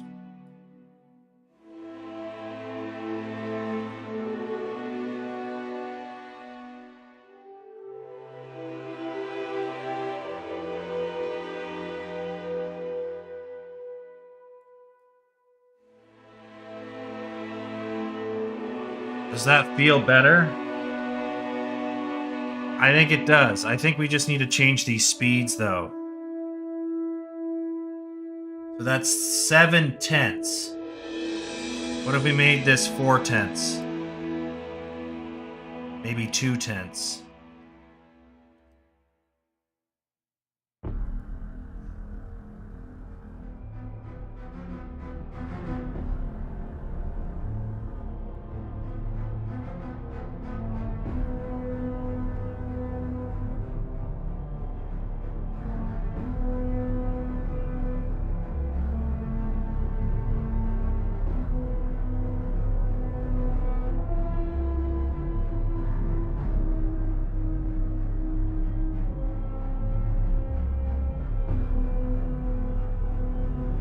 Okay.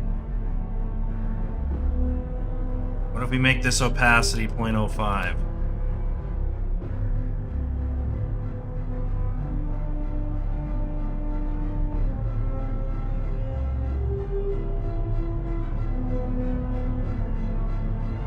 That's much better.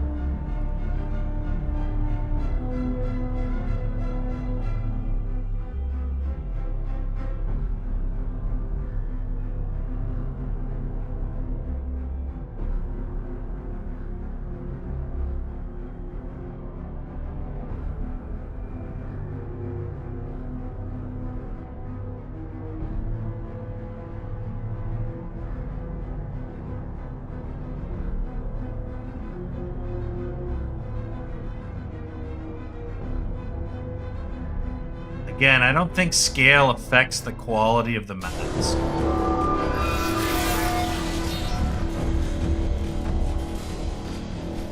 But I think if we did something like this, here to look up, it just feels like the clouds are sitting a little bit lower. I think we can make them darker as well. But for right now, that's pretty good. I want to make this a little bit higher. A little bit thicker of a cloud.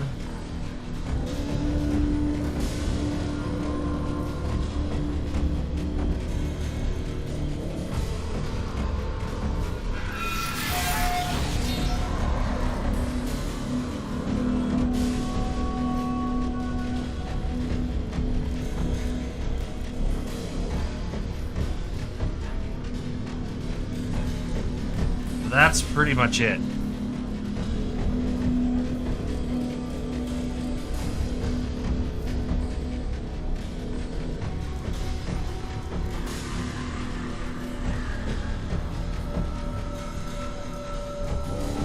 So, for the purposes of this thing,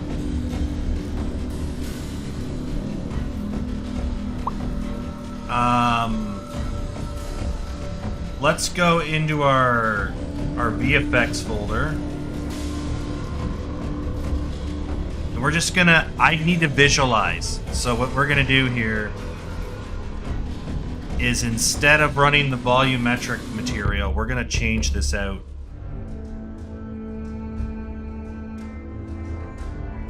To this. So now I can see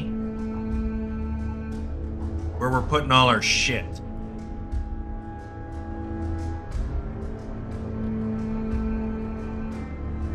The one in Canada sent. It like flipped upside down.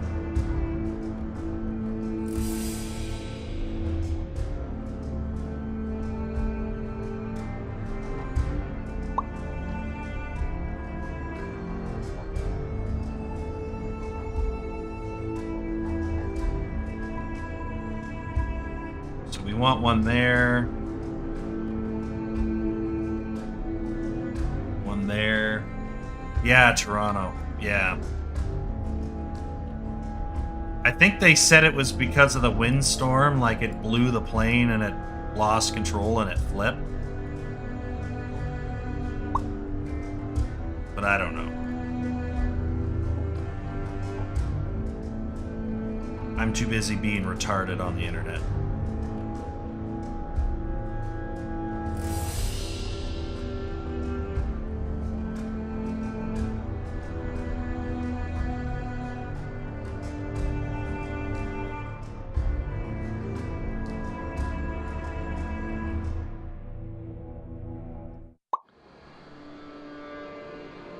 Let me just kind of lift this one up here.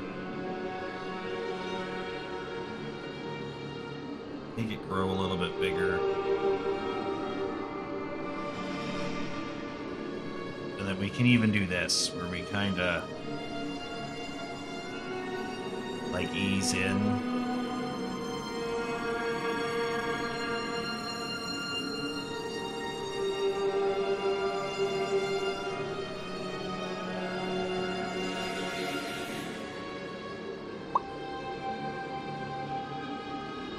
Basically that. Maybe one here.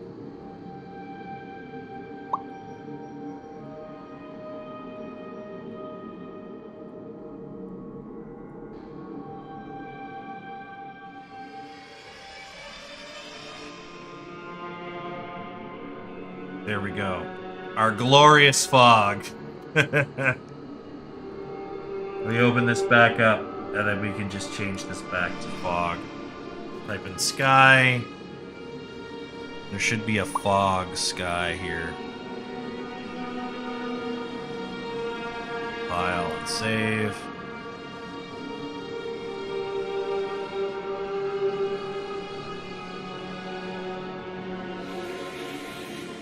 I think we hit P. Then we can't select it anymore.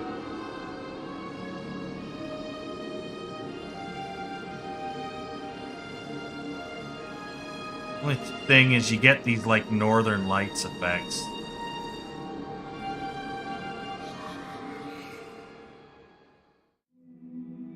I don't know if I care for.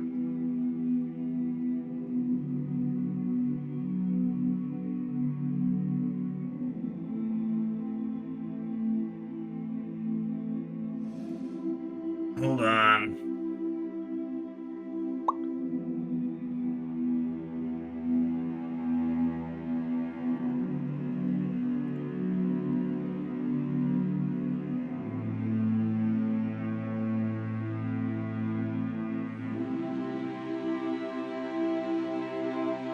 Gonna make them diskier.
No, it's just supposed to be like a fog that sits above the cloud, but it looks like God rays. And I think that's just because of the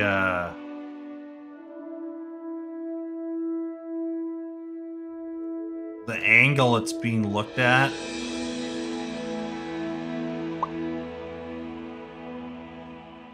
I'm trying to fix it, but I don't know what the best way to fix that is.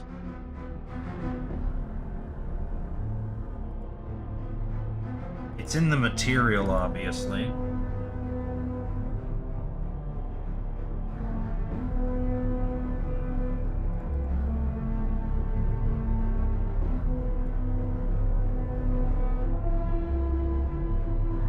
Mask size.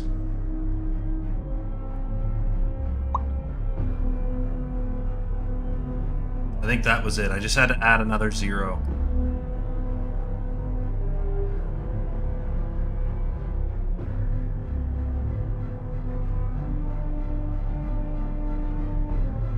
No more nonsense. That's perfect. Okay.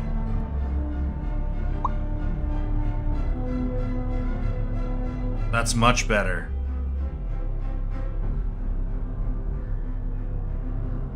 That's much better.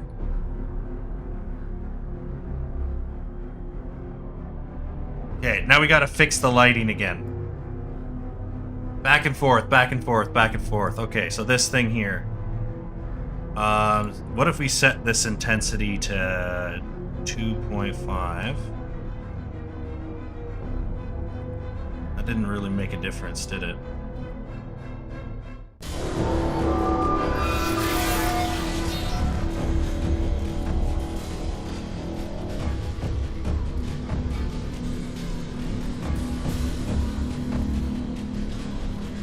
One more bake.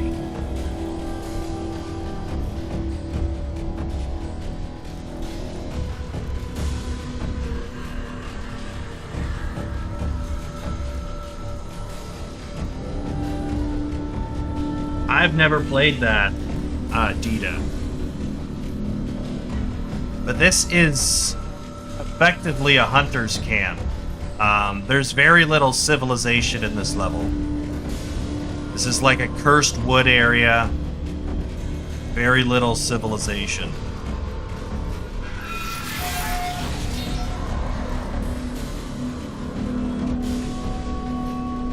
But right now, I'm just trying to fix the shadows. Like, this shouldn't be this dark. If it's this bright inside, it shouldn't be that dark. So, I'm turning the shadow amount down and seeing if that helps.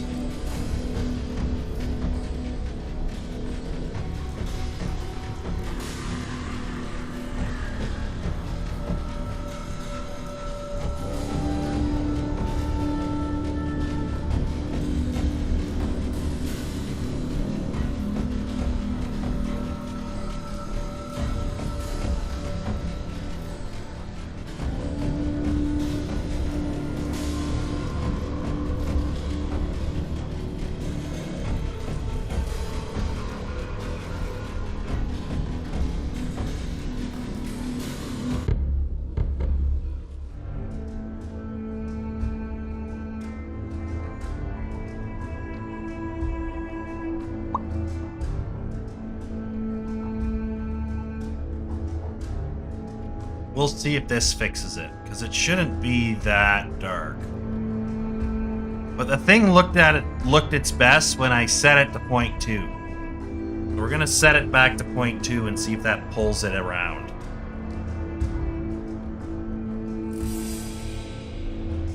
Let me look that up. Menzo Baranzan, since we have time.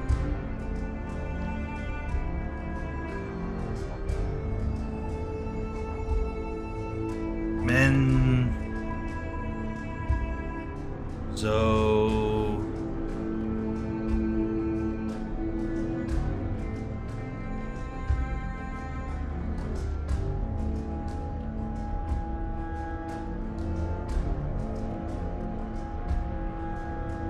it's a weird word.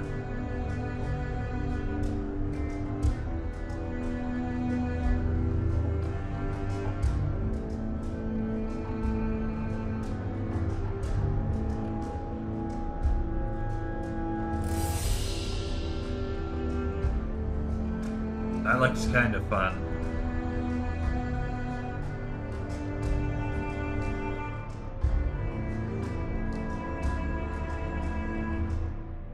Is this Lord of the Rings? Dungeons and Dragons.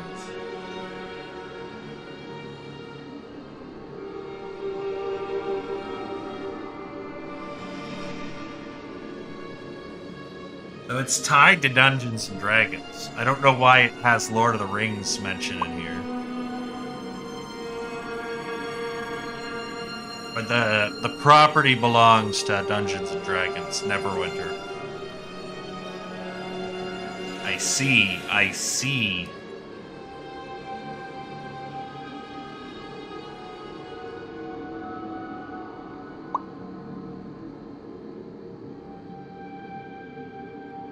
Yeah.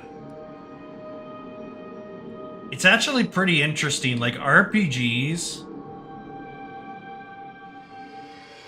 like tabletop IPs and stuff, they were all over video games as soon as they came out. Like they just went, fuck yeah, we're going in.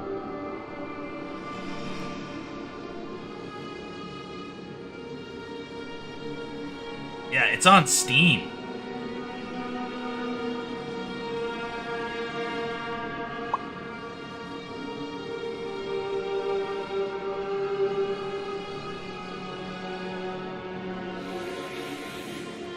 This is just DLC.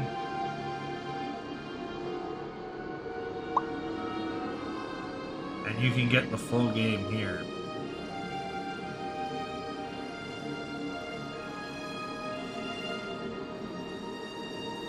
This is like classic. Back when like your warrior class had a hose and your frickin'... Oh, yeah.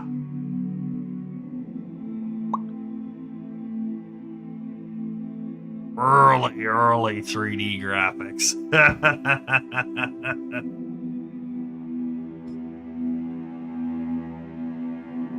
They could do high poly, too, because this was all pre-rendered.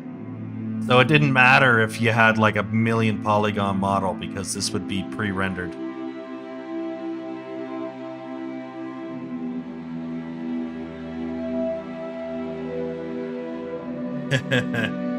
Nice. Yeah, this is wild.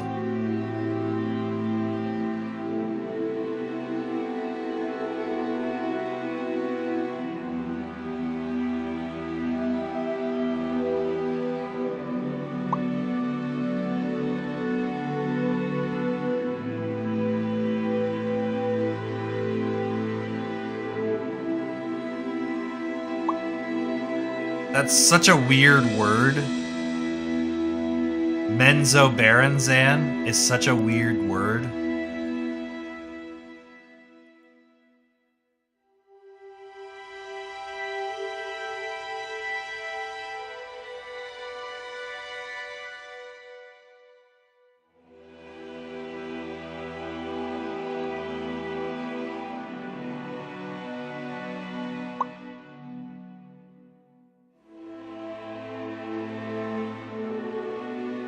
I feel like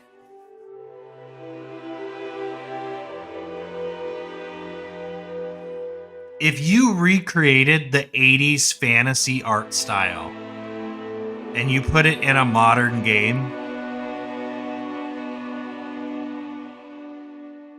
I feel like that would be extremely popular. Because it's so unique. Like, these creature designs are so bizarre. And you got this guy. Holy crap, look at the schnoz on him. Oh, it's like a bird person.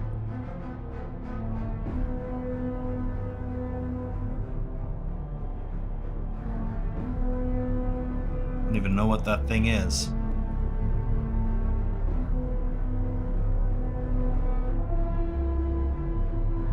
Yeah, I feel like you could absolutely kill it with something like this. Like, even if you had a more modern style gameplay instead of like this point and click stuff, because that might be a little bit harder to sell. But if you created like a late 70s, early 80s fantasy art style game, I feel like that would be huge.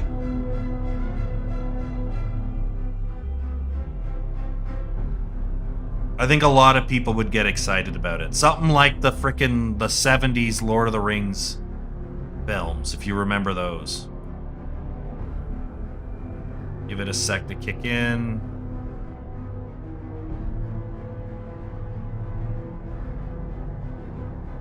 Alright. So...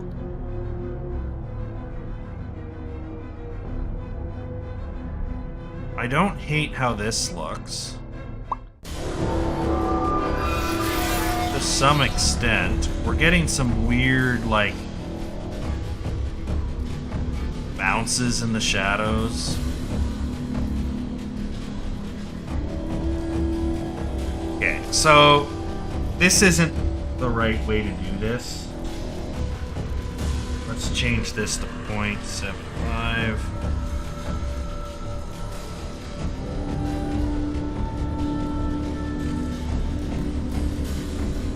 And I think we gotta just get our skylight up.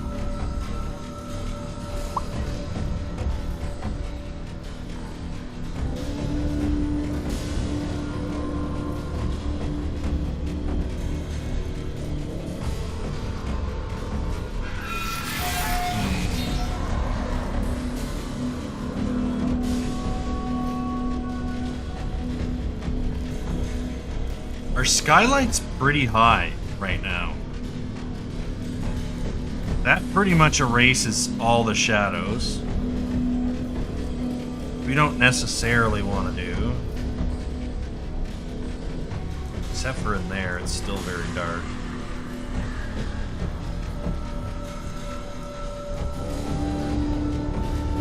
We want to go... I'm gonna make that 10.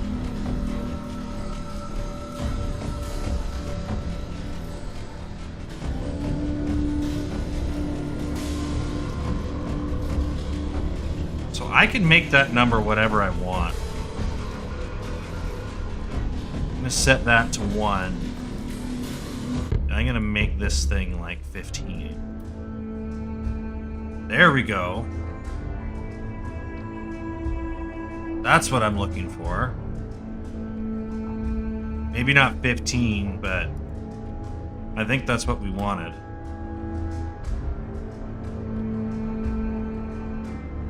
Let's try that again. It just, the scale doesn't only goes to 6, but we can push it past that if we need to.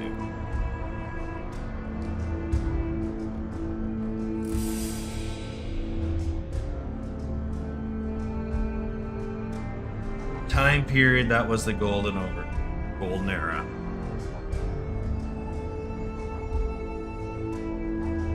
Yeah, I love the style. Like, we go...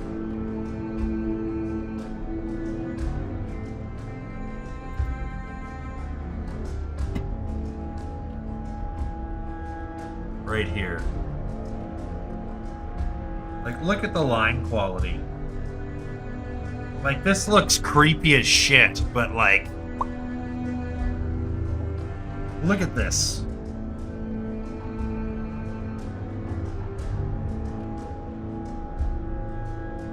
It was like a rotoscope, and you could do that. You could make a rotoscope art style. Holy fuck, look at that ugly face.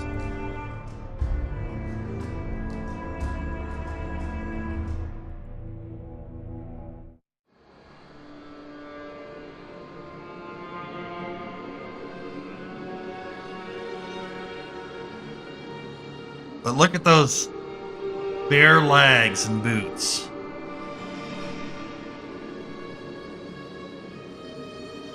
Covered in shadow.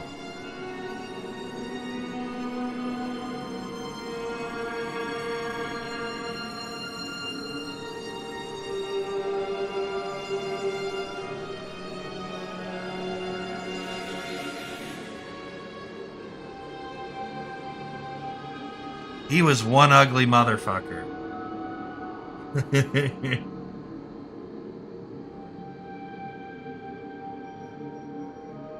Yeah. Too much influence from the films. People want to just copy the films, which the films were really good, but...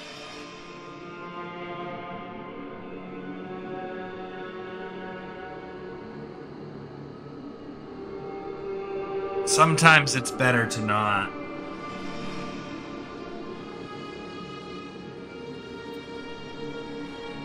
You got this guy here. This would have been Saruman, I think. Or was that Gandalf? I know this is Gandalf. Maybe that's Gandalf the White. That must be Gandalf the White, because they have the same face. Yeah, Gandalf the Grey and Gandalf the White. Here's a ring wraith.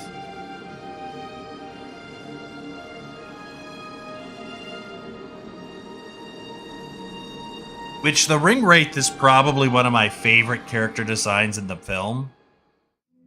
Because the plate armor under the cloak looks so freaking badass.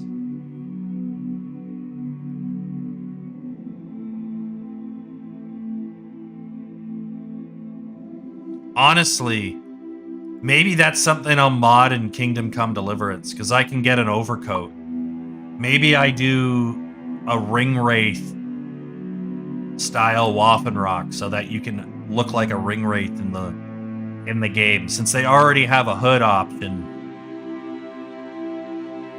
And you can wear the hood over your head. Have like a ring wraith would be pretty fucking cool. Look at that little frickin' bread knife right there. What the hell are you gonna do with that? It's a letter opener.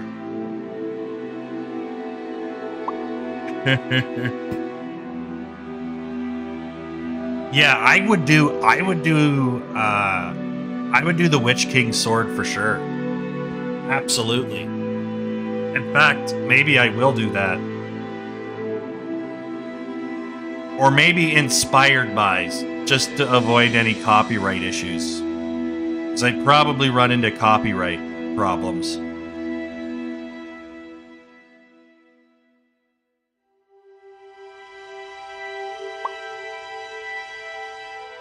I think this is Return of the King.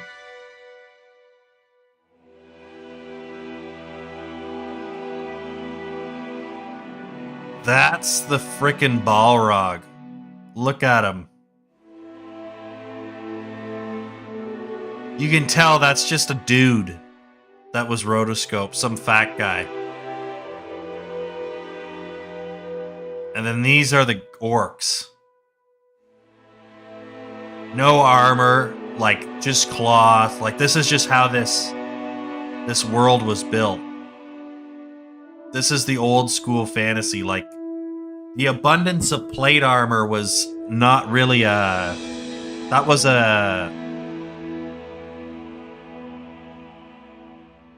What are you fucking?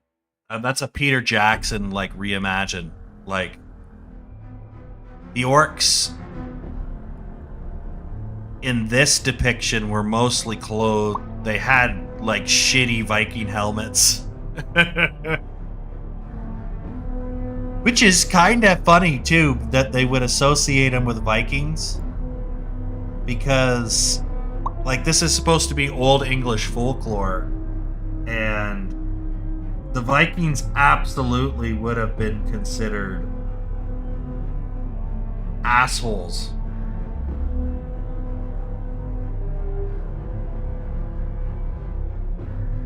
So that is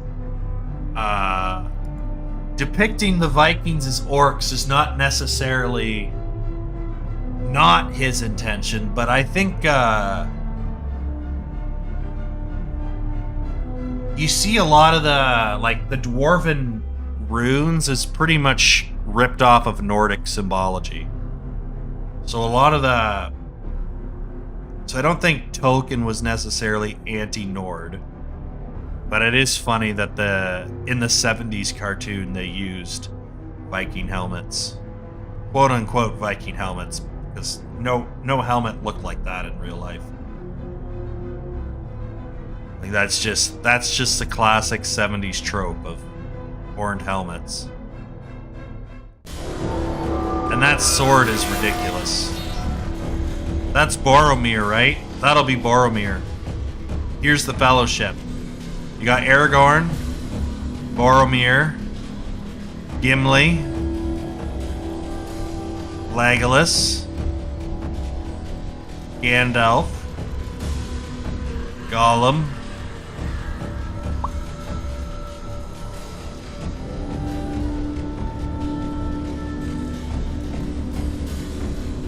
Who's the...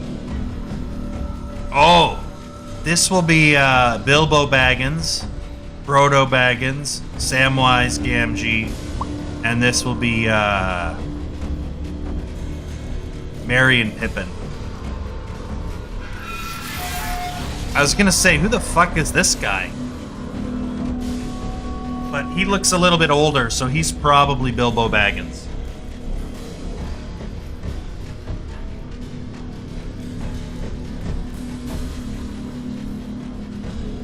That could be true. Skyrim is for the Nords. Yeah, I thought that is one of the coolest monster designs I've ever seen. This is... people are on a budget, and they had budget costumes. And then they had budget costumes, and then they just rotoscoped it. Because all of this is just traced, right?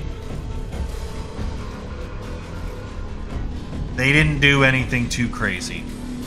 Got the Ents here, that's Treebeard.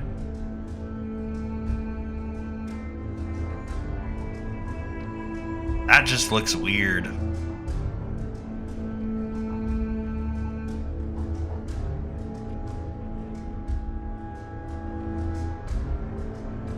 That must be Gollum. He would have gone through multiple iterations. Lord of the Rings and Gollum probably have... This is The Hobbit and Lord of the Rings. They probably had different artists. So the designs are a little different. But I think that's Gollum. Yeah, that's Gollum. Which honestly, that looks kind of cool. Doesn't really look like Gollum.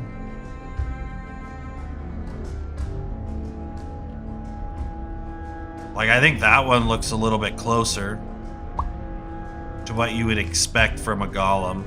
Because Gollum's supposed to be effectively a hobbit, but twisted by the ring and given unnaturally long life and distorted.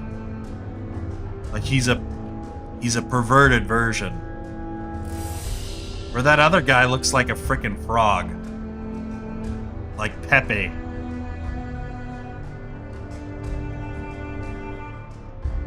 This is the Orc army. Yeah, this is a completely different art style than the Lord of the Rings. But The Hobbit's also supposed to be more of like a children's show. Not that they both weren't, but like The Hobbit's a little bit of an easier read, like book-wise. So maybe they went with friendlier drawings. Yeah, this Balrog here looks freaking... It looks like Bob Ross with his shirt off.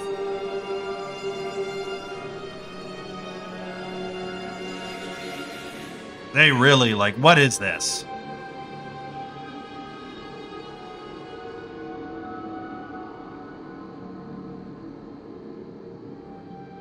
They really liked, like, lion heads and stuff. Wild times. Okay.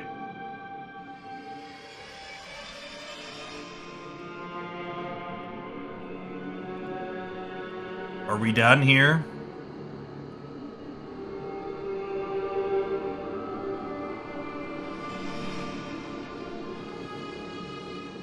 Why does this look so dark? It's not terrible, but it stands out a bit. No. No.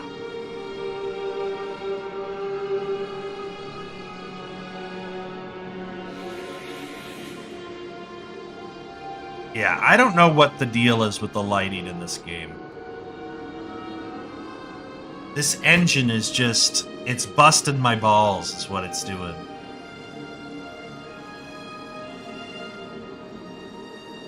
Like, there's virtually zero shadows cast, but yet everything is so freaking dark. So I don't think that's the answer.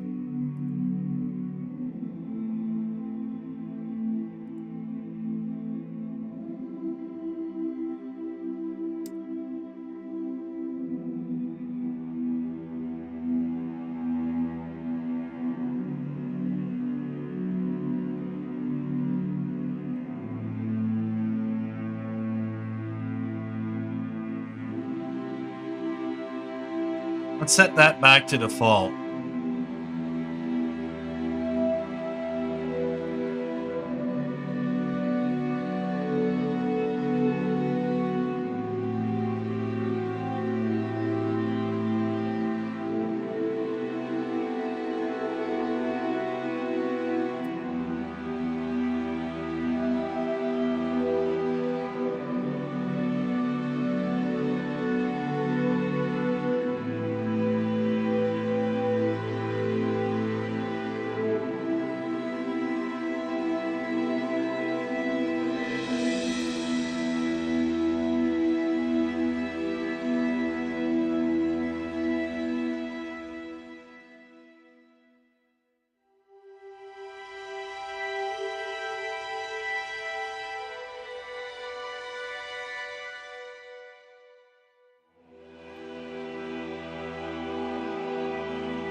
Okay.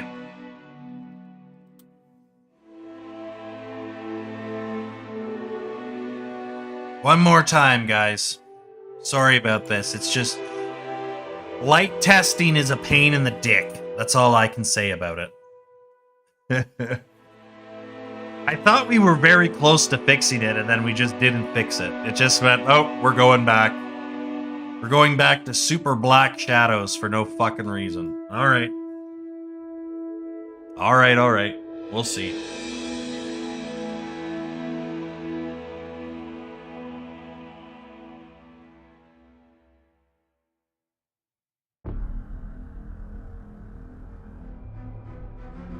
Yeah. I'm pretty sure Christopher Tolkien hated every single film adaptation of The Lord of the Rings.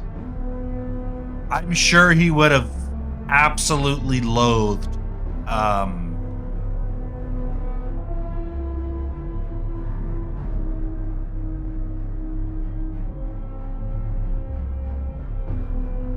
I'm sure he also would have absolutely loathed the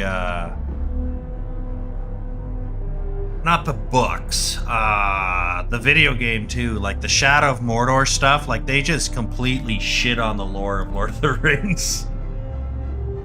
Like, they have Shelob is now like a shape-shifting sort of like demigod. So she can be a spider or she can be a super hot elf chick with big tits. It's like, well, I mean, that's preferable to a spider, I guess, but like, that's not really, like, Shelob is just a big fucking spider. But they just, I don't know. They wanted to make Celebrimbor way more powerful than he was. Like, he was pretty powerful as like a craftsman, but he was not like a super warrior and stuff like that, like the games predict him to be. And then obviously, he makes a second ring, and it's like, what the fuck is...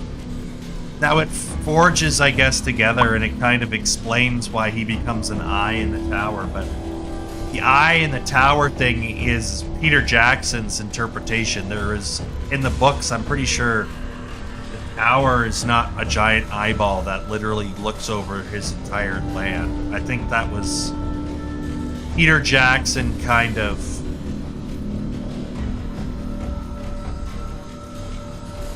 putting his own artistic spin on it. Like, he was in the tower, and he was seeing over stuff. But Sauron actually had a physical form in the books, from what I understood.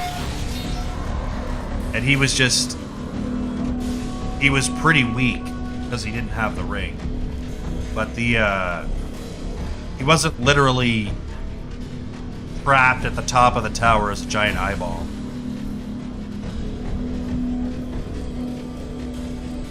Although I guess the film in the extended cut of the third one shows Sauron actually comes down at the Black Gate and fights Aragorn a bit. So I guess in the films he wasn't necessarily trapped per se either. Although in the director's cut, or not the director's cut, in the theatrical cut, it kind of shows that. get the idea that that's what's happening.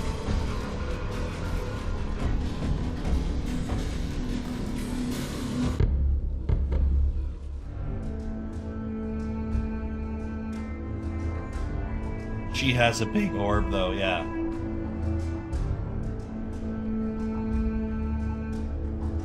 Yeah, they're fun games. It's just, like, Christopher Tolkien would have absolutely lost his shit if he saw those things being made. He would have been like, what the fuck is this? If the Lord of the Rings isn't faithful enough adaptation for him, then Shadow of Mordor would have probably had him go postal.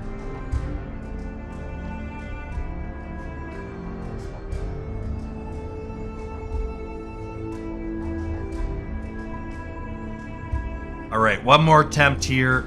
If we can get this fixed, then we can start putting a couple more pieces of clutter in. I like the overall lighting improvement. Like, I like how this looks now. I think it's better than what it looked before. But I just want to,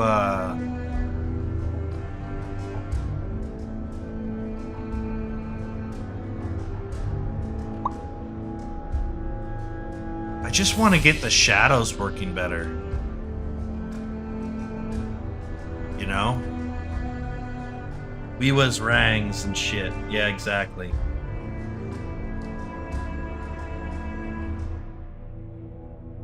Yeah, that's true too.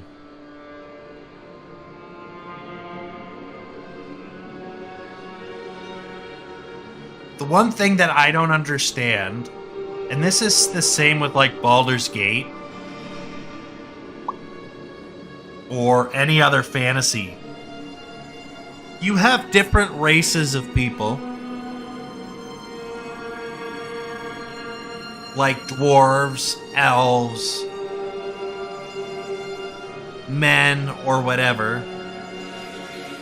But then you just have like black elf, black dwarf, and it's like,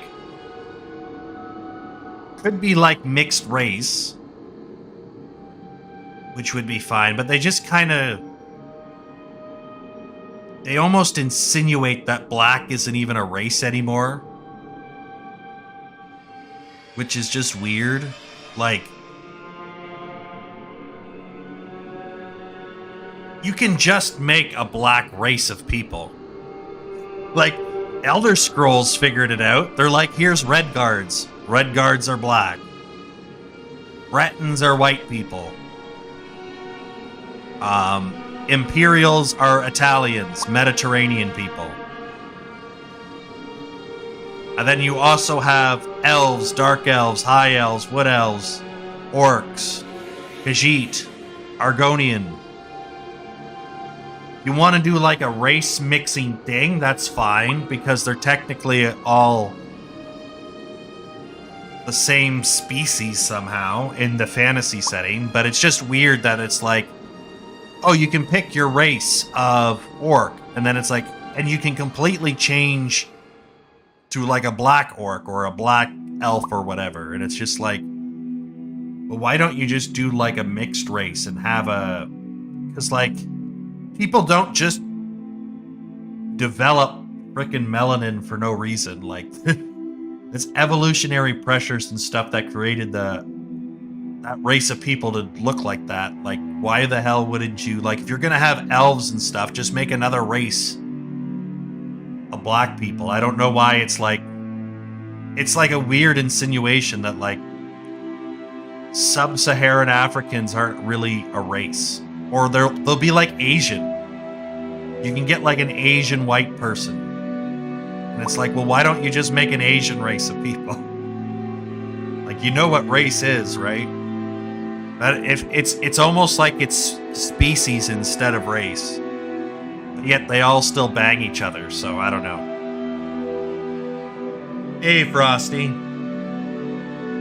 Sky racism. I'm talking about how stupid it is that you have, like, Elder Scrolls is the only one that can figure out that black is a type of race, so it gets put in with the cards of dwarves and all that other shit, whereas most other fantasy games like Baldur's Gate or whatever, black is just kind of like a thing.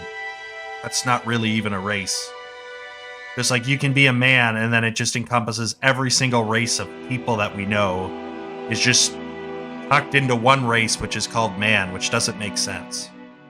I guess it could be that whole there's only one race, the human race kind of bullshit, but I don't know, it's just weird because it's like Elder Scrolls does it perfectly fine. In fact, I think that's probably the only fantasy game I know that actually does something like that. Almost everyone else is like, no, yeah, we can have 2 white parents and a black kid and it's perfectly fine, and it's just like a random color swap that doesn't mean anything, and it's kind of weird. Not that it's like 100% necessary, but it's just kind of like, where's the biology here?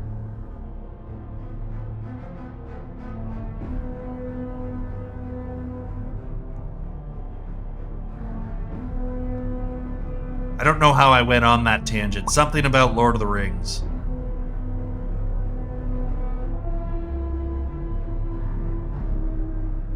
Oh, right. Because of the TV show where you have the black hobbits for some reason. For no reason whatsoever. Like, they were very multiracial in Middle-earth back at the time. And again, it's like, if you're gonna shoehorn a character in, like, at least do it like, if you're gonna have black characters in a Lord of the Rings game, make them come from somewhere. Hey, these people are from this land, and this is why they kind of look like this, because of the different climate. Okay, that's at least believable.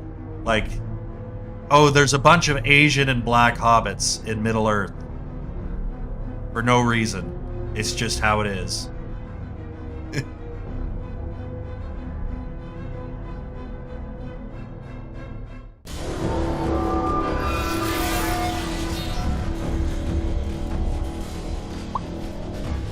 That's how it be, though.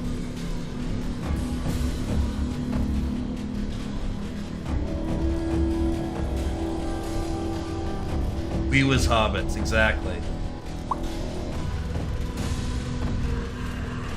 That would be good. We should have helicopter races.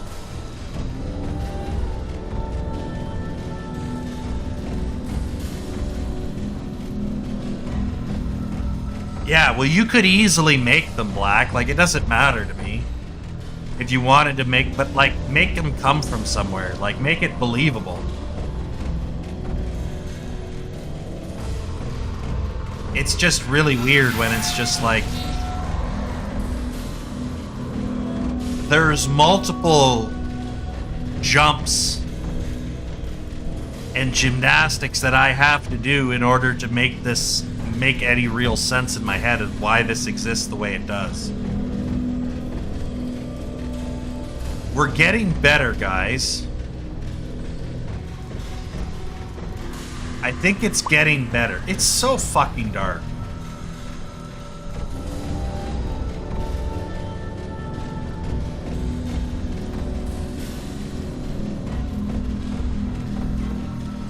Like, what is it doing?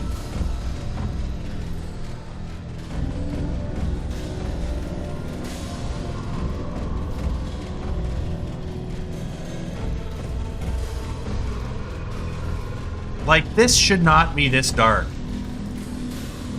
Like, even though the light's hitting it the other way around, like, this should fill in and be completely filled. What happens if I brighten this up?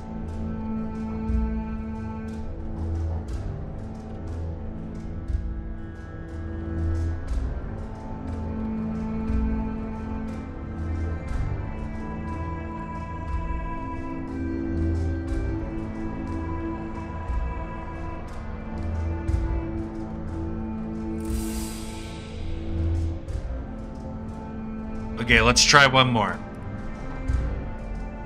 I know I've said that the last 5 times, but I want to get it right.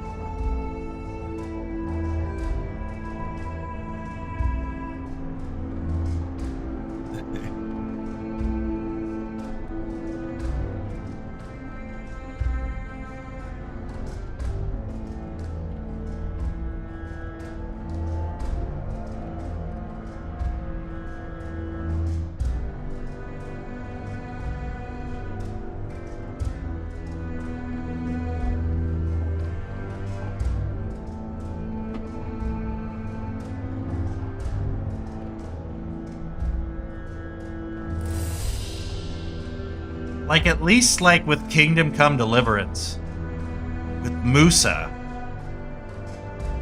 you actually get into his backstory and he kind of explains why he's there. It's like, that's, like, he wasn't necessarily implemented well into the game, but at least there's, like, context as to why he's there. And the game at least acknowledges, like, people around him acknowledge he shouldn't really, like, he stands out. Whereas something like the Rings of Power, it's just like, no one notices, no one asks, no one says anything. This is just how it's gonna be.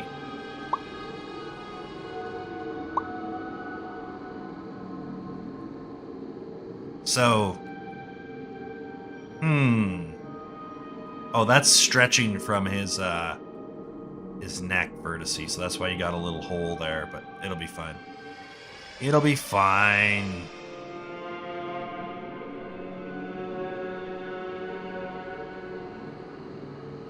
I just don't know why the shadows are so damn sharp.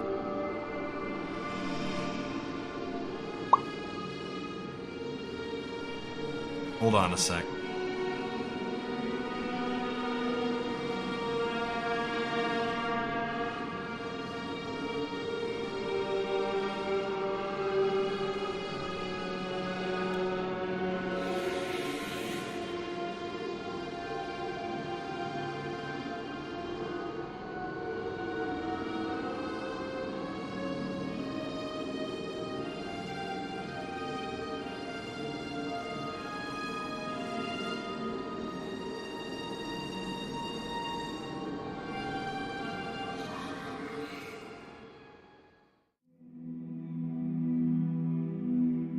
Okay, one more.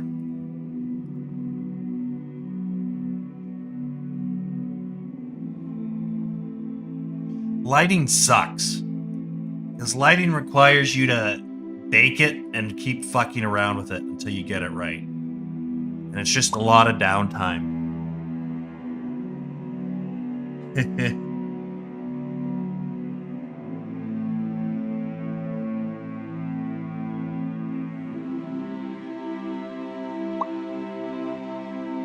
Yeah.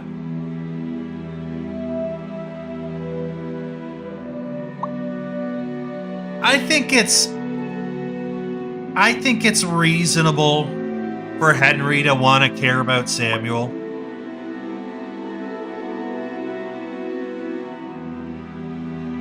I don't think he should, like, I think it's reasonable. I think it's normal. I personally wouldn't. But I'm also not exactly the best barometer for that kind of stuff. But I think it would be pretty normal to want to know and be attached to the son of your, the son of the man who raised you, who you thought was your father. Like, I think that would be kind of normal to want to get to know him.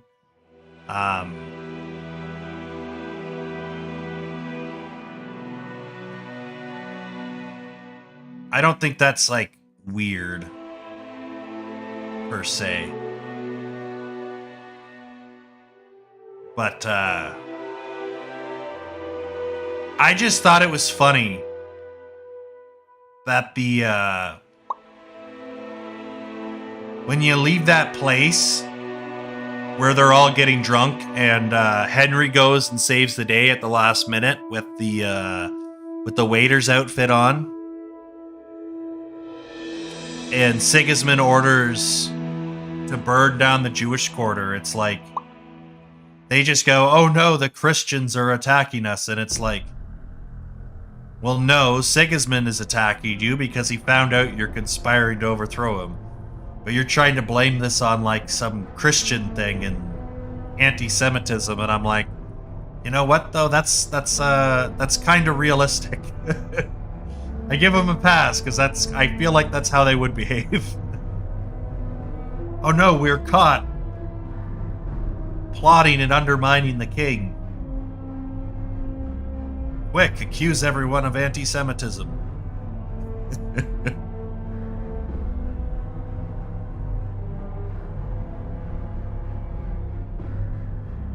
But yeah, I think it would be normal to want to get to know somebody who's almost your brother. He's not quite your brother, but he's almost your brother.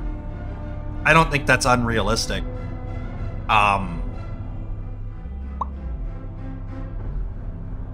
Yeah, I don't think that's a stretch, at least. Like I said, I don't think I would give that much of a shit, because I'd be like, I've never met you, I don't know you.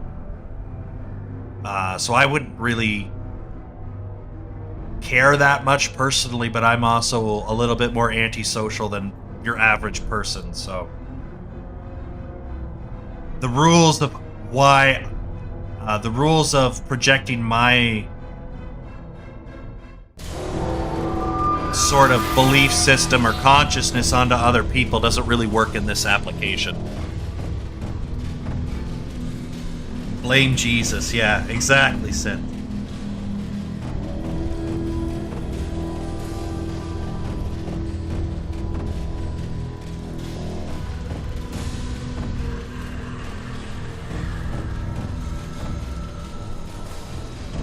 What do you mean by that pick there?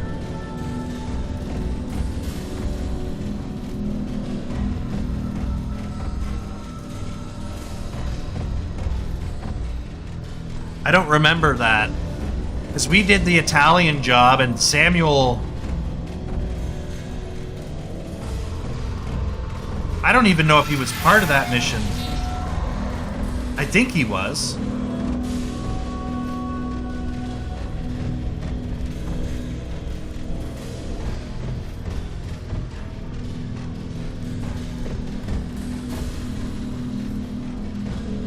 But the biggest reason you had to go back to the Jewish quarter and do that was because Liechtenstein, who was the spy for the Wenceslas faction, had a whole bunch of people and names and where they're hiding. So if Sigismund got a hold of that information, they'd be screwed. Now, whatever the hell the guy's name is, Henry's brother, I can't remember what his name is, Samuel, also wanted to save his family, and he was concerned about that. But like, at least like Henry's main motivation was Henry's and Liechtenstein's and Kobianka's main motivation was, we got to get that document and either destroy it or just get it out of the hands of Sigismund, because if they get a hold of those names, a whole lot of people are going to die.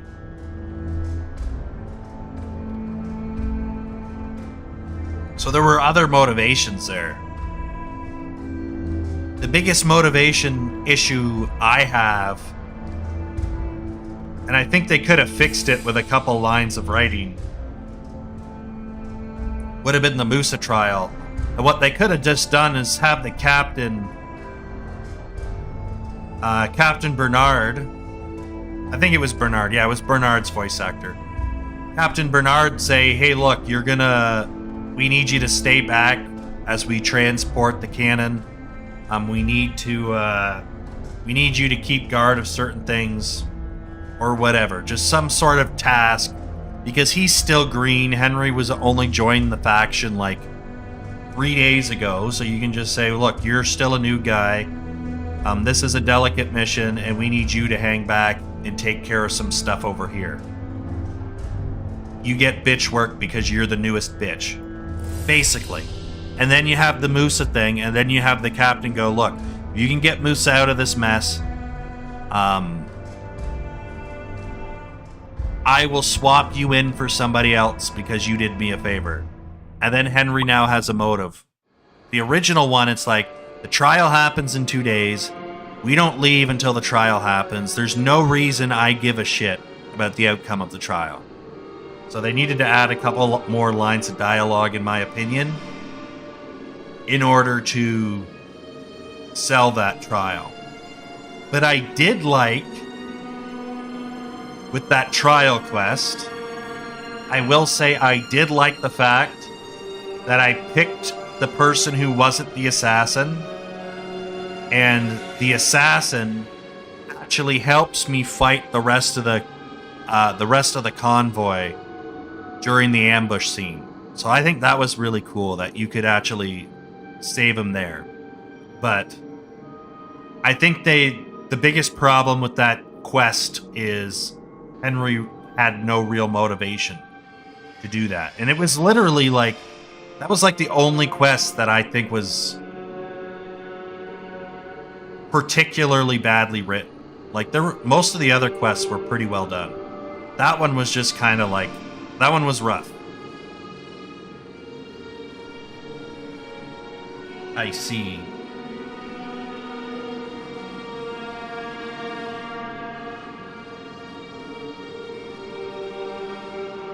Oh. So if you find Samuel at the camp, you lose all the silver?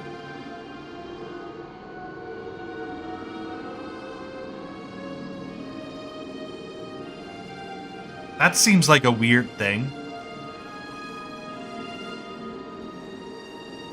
Is it because you now have to ransom for Samuel's life because they capture him? I don't know how that happens.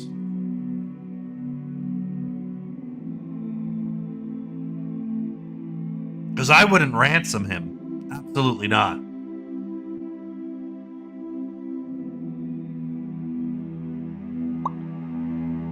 Oh, you arrive later to the siege.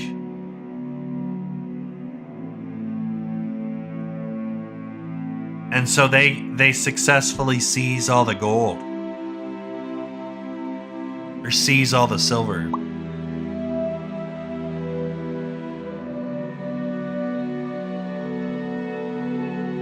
And do the proggers leave? They must leave.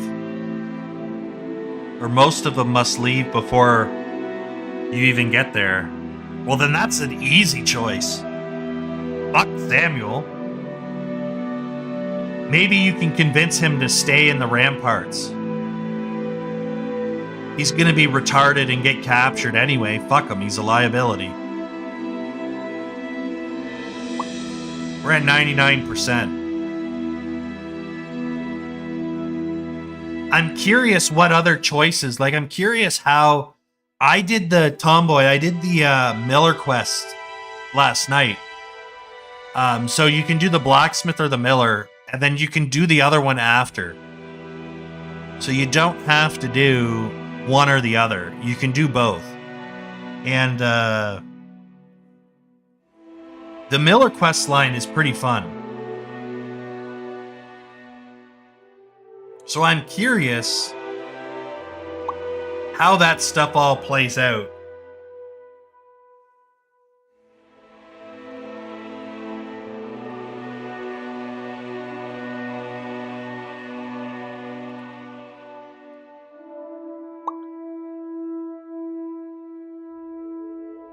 All right, we've definitely broke things here. We definitely broke settings. What the fuck is this?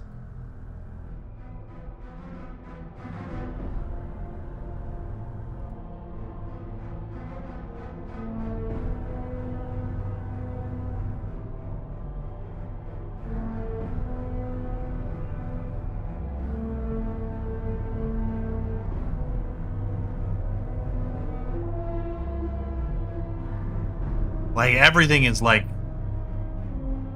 It went worse.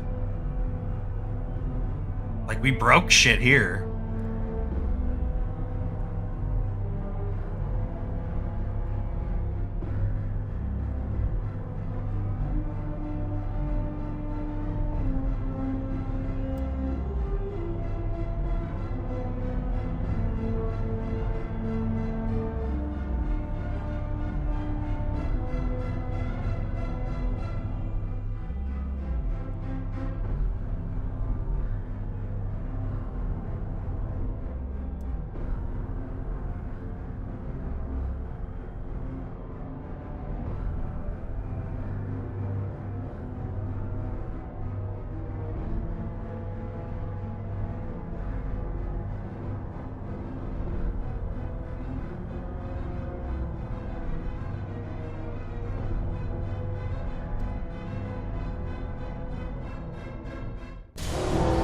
Yeah, we just made everything worse.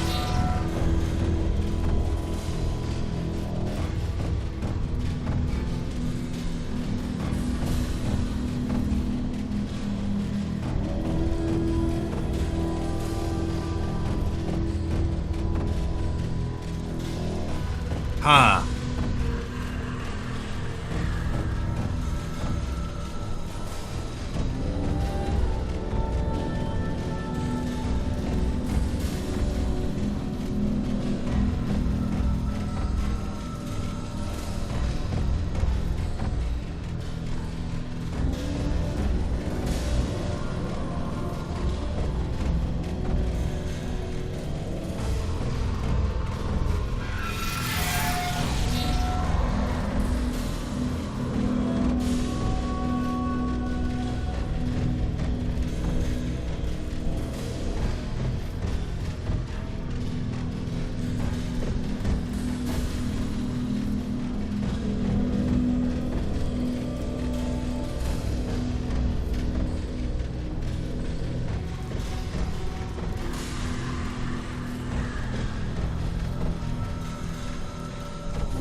I don't know what source angle does.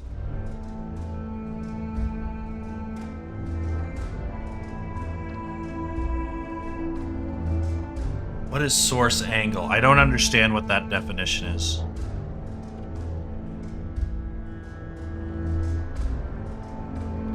Source angle, let me look it up.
Ah, that changes the size of this.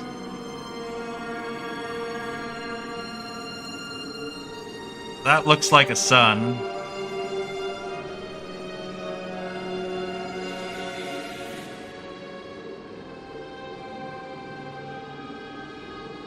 Yeah, we'll make that like 2. Make it a little bigger.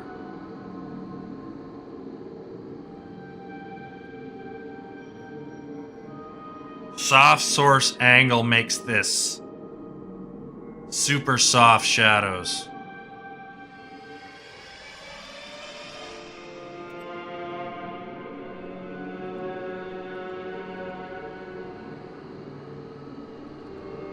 So we can set that to like 30.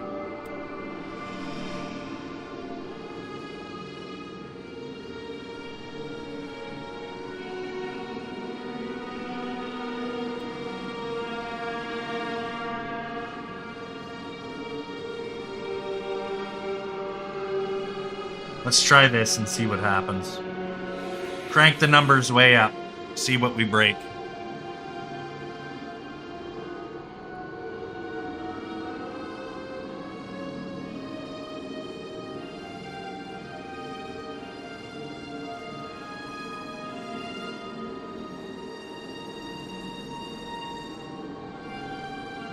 Yeah, I will do that in the second playthrough. There's a lot of stuff I fucked up. You can go back to Samin, and the bandit you capture for the blacksmith quest, if you find him, he gives you bandits to hunt down and kill. Unfortunately, I think either way, there's no way you can salvage Samin after you learn that Otto Samin is conspiring with the bandits. I don't think there's any way to salvage that.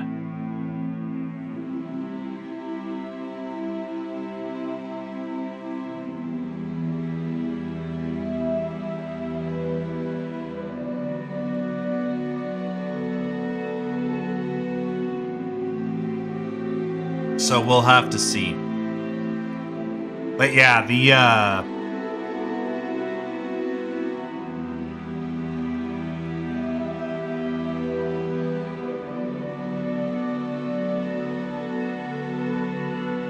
we'll have to see what this does. Because I think we actually did a number on this. We did not fix this lighting. If anything, I think we were better when we started. I think we're much worse off than when we started. Although I do like the clouds.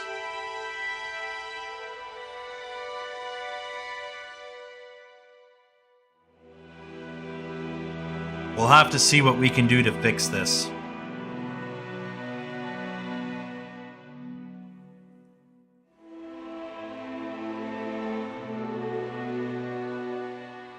I just wish there was a way that we could do this faster so I could see what I'm actually doing.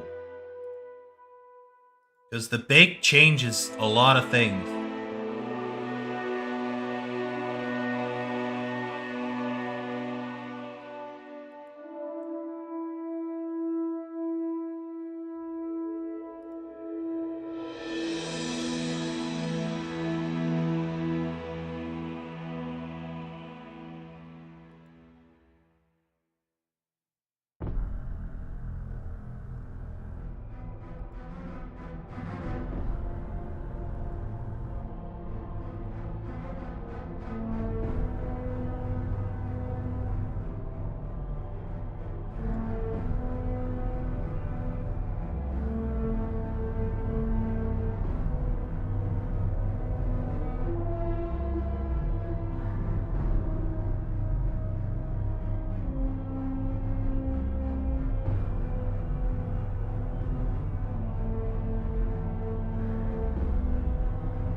We're at 50% now.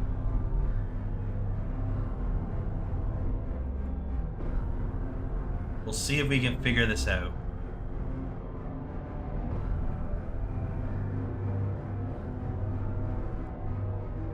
Yeah, I was mentioning too, Tomboy, in the Discord. The bandit camp is really fun. When you get the bandit camp and the doll maker potion, you just pick them off with arrows and they're brought down to a crawl, and then you're basically playing with your food. It's kind of funny.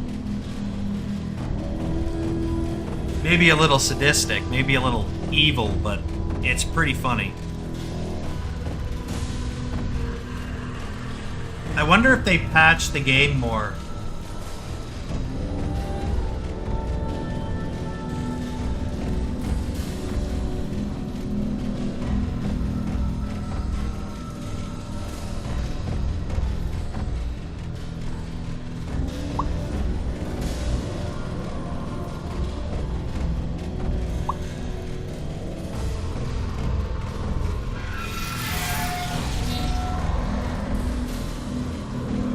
Need to practice the marksmanship. I think my marksmanship's in my 20s now, but you're doing also a new playthrough, so you're back at like square one. But honestly, you just need like a hunting bow with poison on your arrow, and then don't even worry about the damage. Just get your shot off with a shitty hunting bow, and then you're frickin' laughing.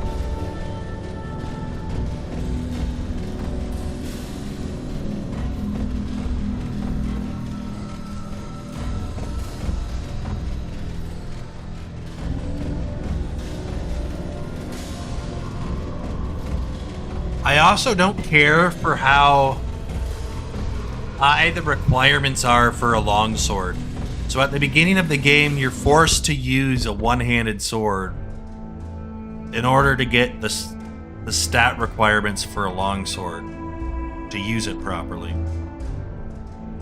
But I also found out, Tomboy, and I think you shared a link to the same YouTube video where I got this information from. Agility affects your stamina, and strength affects your damage.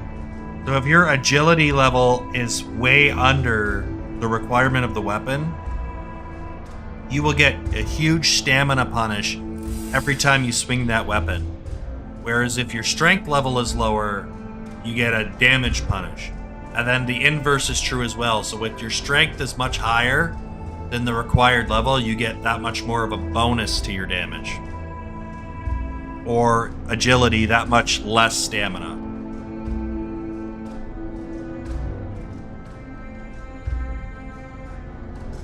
Which is interesting how that works. You would think strength would affect stamina. Because if you can lift a heavy weight, that should mean that you're good because you're stronger, so you can do it better.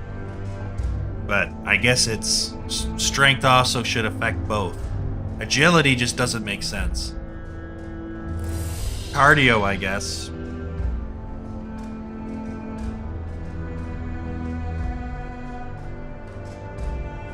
But stat requirements for weapons is kind of dumb. Either way, to be honest. Like, I understand it from like a game mechanic standpoint, but like a really well-made sword should be effective in the hands of someone who doesn't know how to use a sword. Yeah, we completely fucked this. I don't know how we fix this. Because our sky looks black. We wrecked this thing.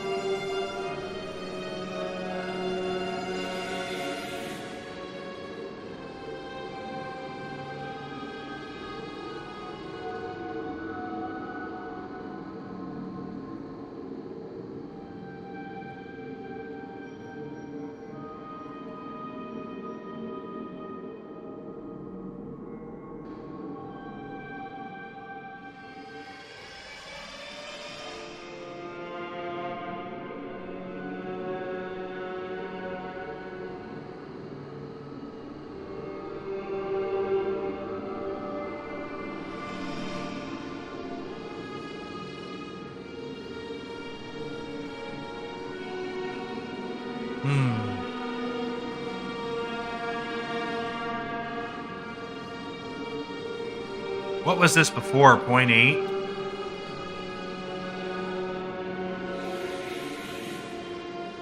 Let's get rid of the fog here.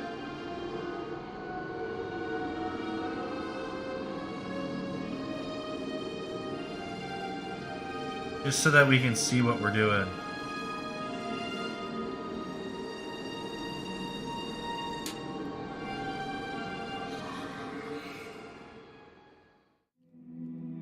There's our sky, and everything is super bright. And it's super bright, I think, because our skylight settings are all fucked. What happens if I change this? Now we're back to like a normal color. Right?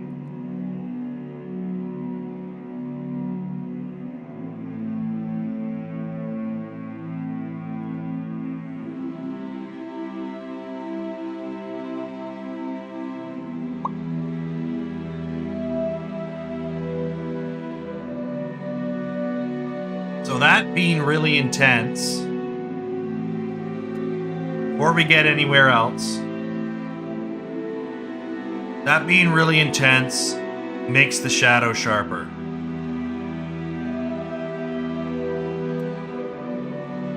So the harder this light is, the darker that shadow is.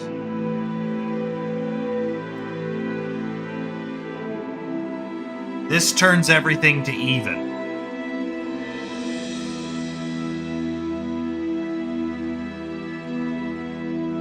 So if we set this to 2, that's sort of like a balance. Then we can make this a little richer here. Maybe make this 4.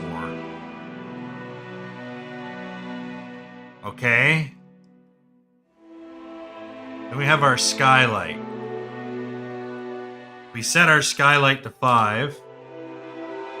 Goes there. If we set it to 16,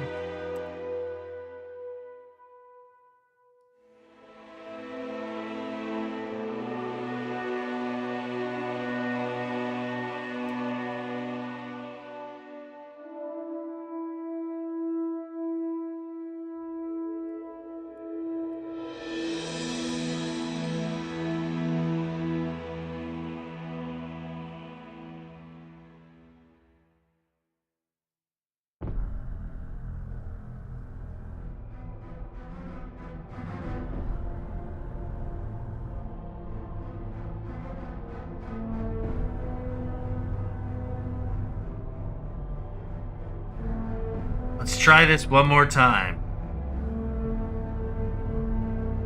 Because I think we fixed the problems because we hid the fog.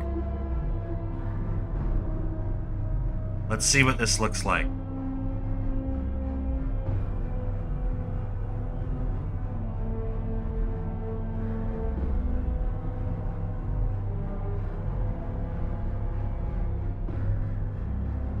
This took way longer. Like, this took my entire stream to figure out.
So, I think this is gonna be good. But we have to see how it bakes. The sky looks a lot better. I don't know how the sky went dark because it looks like I just flipped something and then flipped it back. But we'll have to see.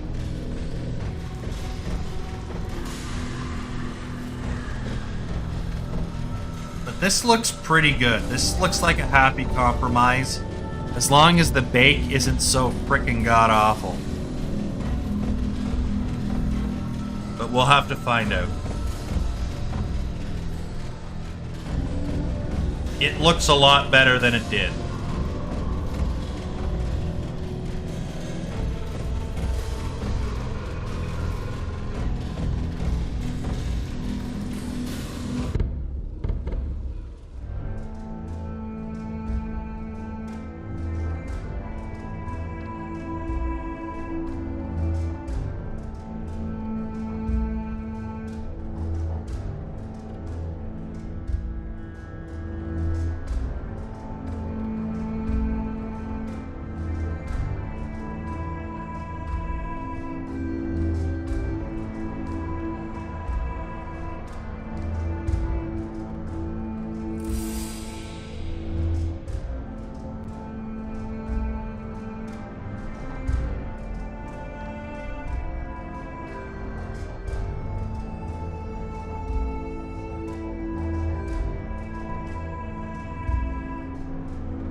Almost there.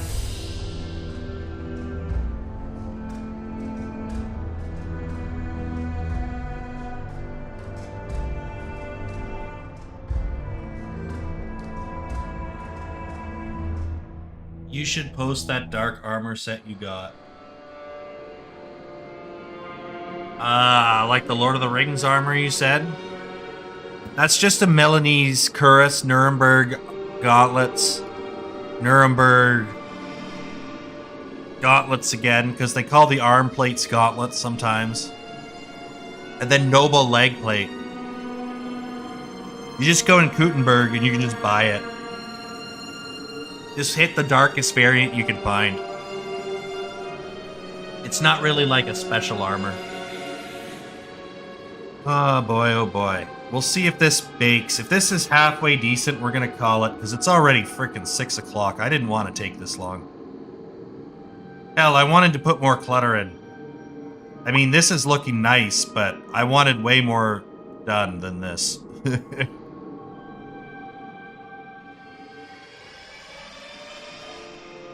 But if this bakes and it doesn't break and it looks like this,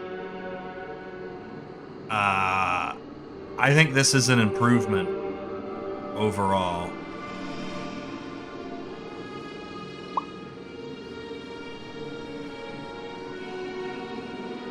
But I need to know that this doesn't break first, before we get too carried away. I just like the lower fog. Now that we have fog in the sky, or the lower cloud, I should say. Now that we have a little bit of fog in the sky, this really makes this area pop.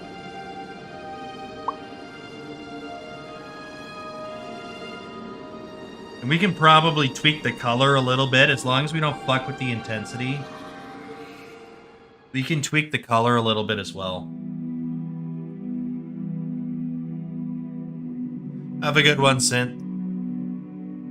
Yeah, I'm kind of annoyed that this hijacked the entire stream. We're going to be doing hunter stuff tomorrow. I don't have time to waste on clutter for 3 days in a row. So, we got to get some coding done tomorrow. So that's what we're going to focus on. I kind of want to have the Hunter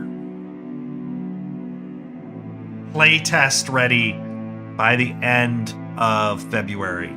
Because the 27th, I believe, I'm going to be doing of March. I'm going to be doing an interview with a creator about my game, and he's going to be doing the playtest. So I'm hoping to get the playtest out by like the 25th-ish. Give it a couple of days so like we can make sure nothing's broken. I want to just have the first batch sent out on the 25th, take a day to kind of make sure everything's working enough, and then they can get the playtest. But we will see.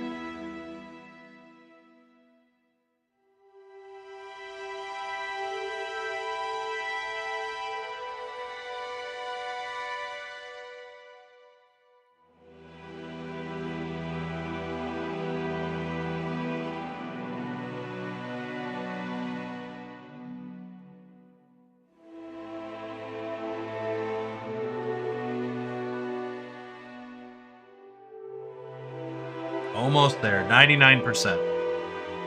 That last percent and the first percent take the longest, though.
$99. Here we go. 100%.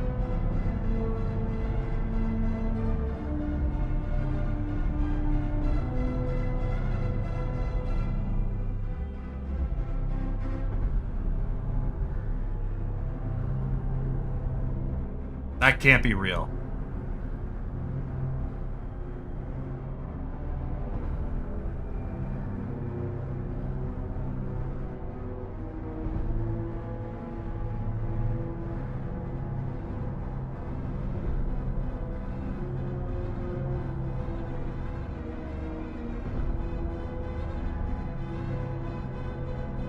Like, look at how much different it looks after you bake the lights.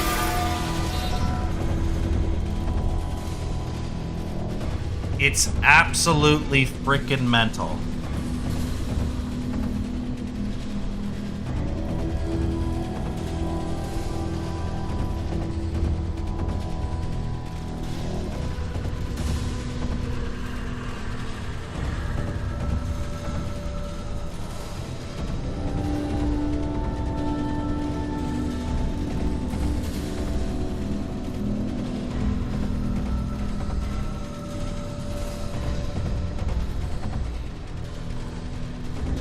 I didn't realize I turned that to 0. Okay, guys, we're gonna call it. We'll try something else. I will piss around with this in the morning or something like that. I need to step away and come back. Because this is just, like, you get something that looks kind of good pre-bake, and then it bakes, and it just fucking changes everything. And then you gotta go back to the drawing board. So, it is what it is. We're gonna change this to 1.75.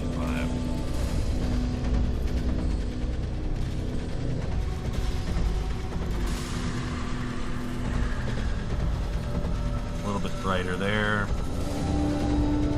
Yeah. I'm gonna take a break and we'll come back to the drawing board and see if we can figure something else out. Because I don't like the way this looks at all. I shouldn't have frickin' touched it. I don't understand what I'm doing wrong to make something like this fucking pitch black in there. Like, it shouldn't... There's enough light bouncing around from the sunlight. It should be scattering more. You can have cast shadows, but, like, it can't be this frickin' dark. Like, it just doesn't make sense. So I gotta figure out why Unreal Engine's being retarded. It just doesn't make sense to me.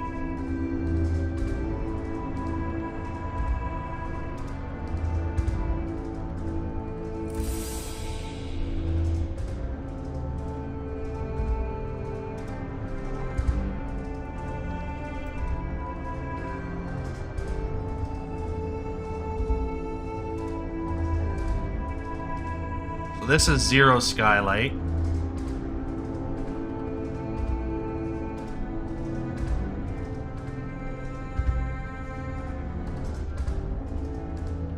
Yeah, I don't know what's going on. But we'll take a break and I'll figure it out before the stream and we'll show it off. But I'll get it done. I broke something. I just don't understand Unreal's lighting system. That's the problem. I just don't understand what I'm supposed to do to make this run better.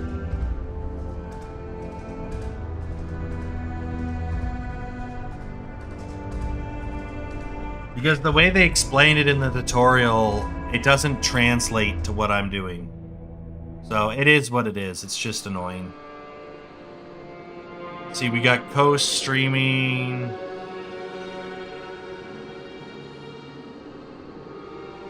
Bingish streaming, Mossy streaming. We haven't raided Coast in a while. We could do Coast.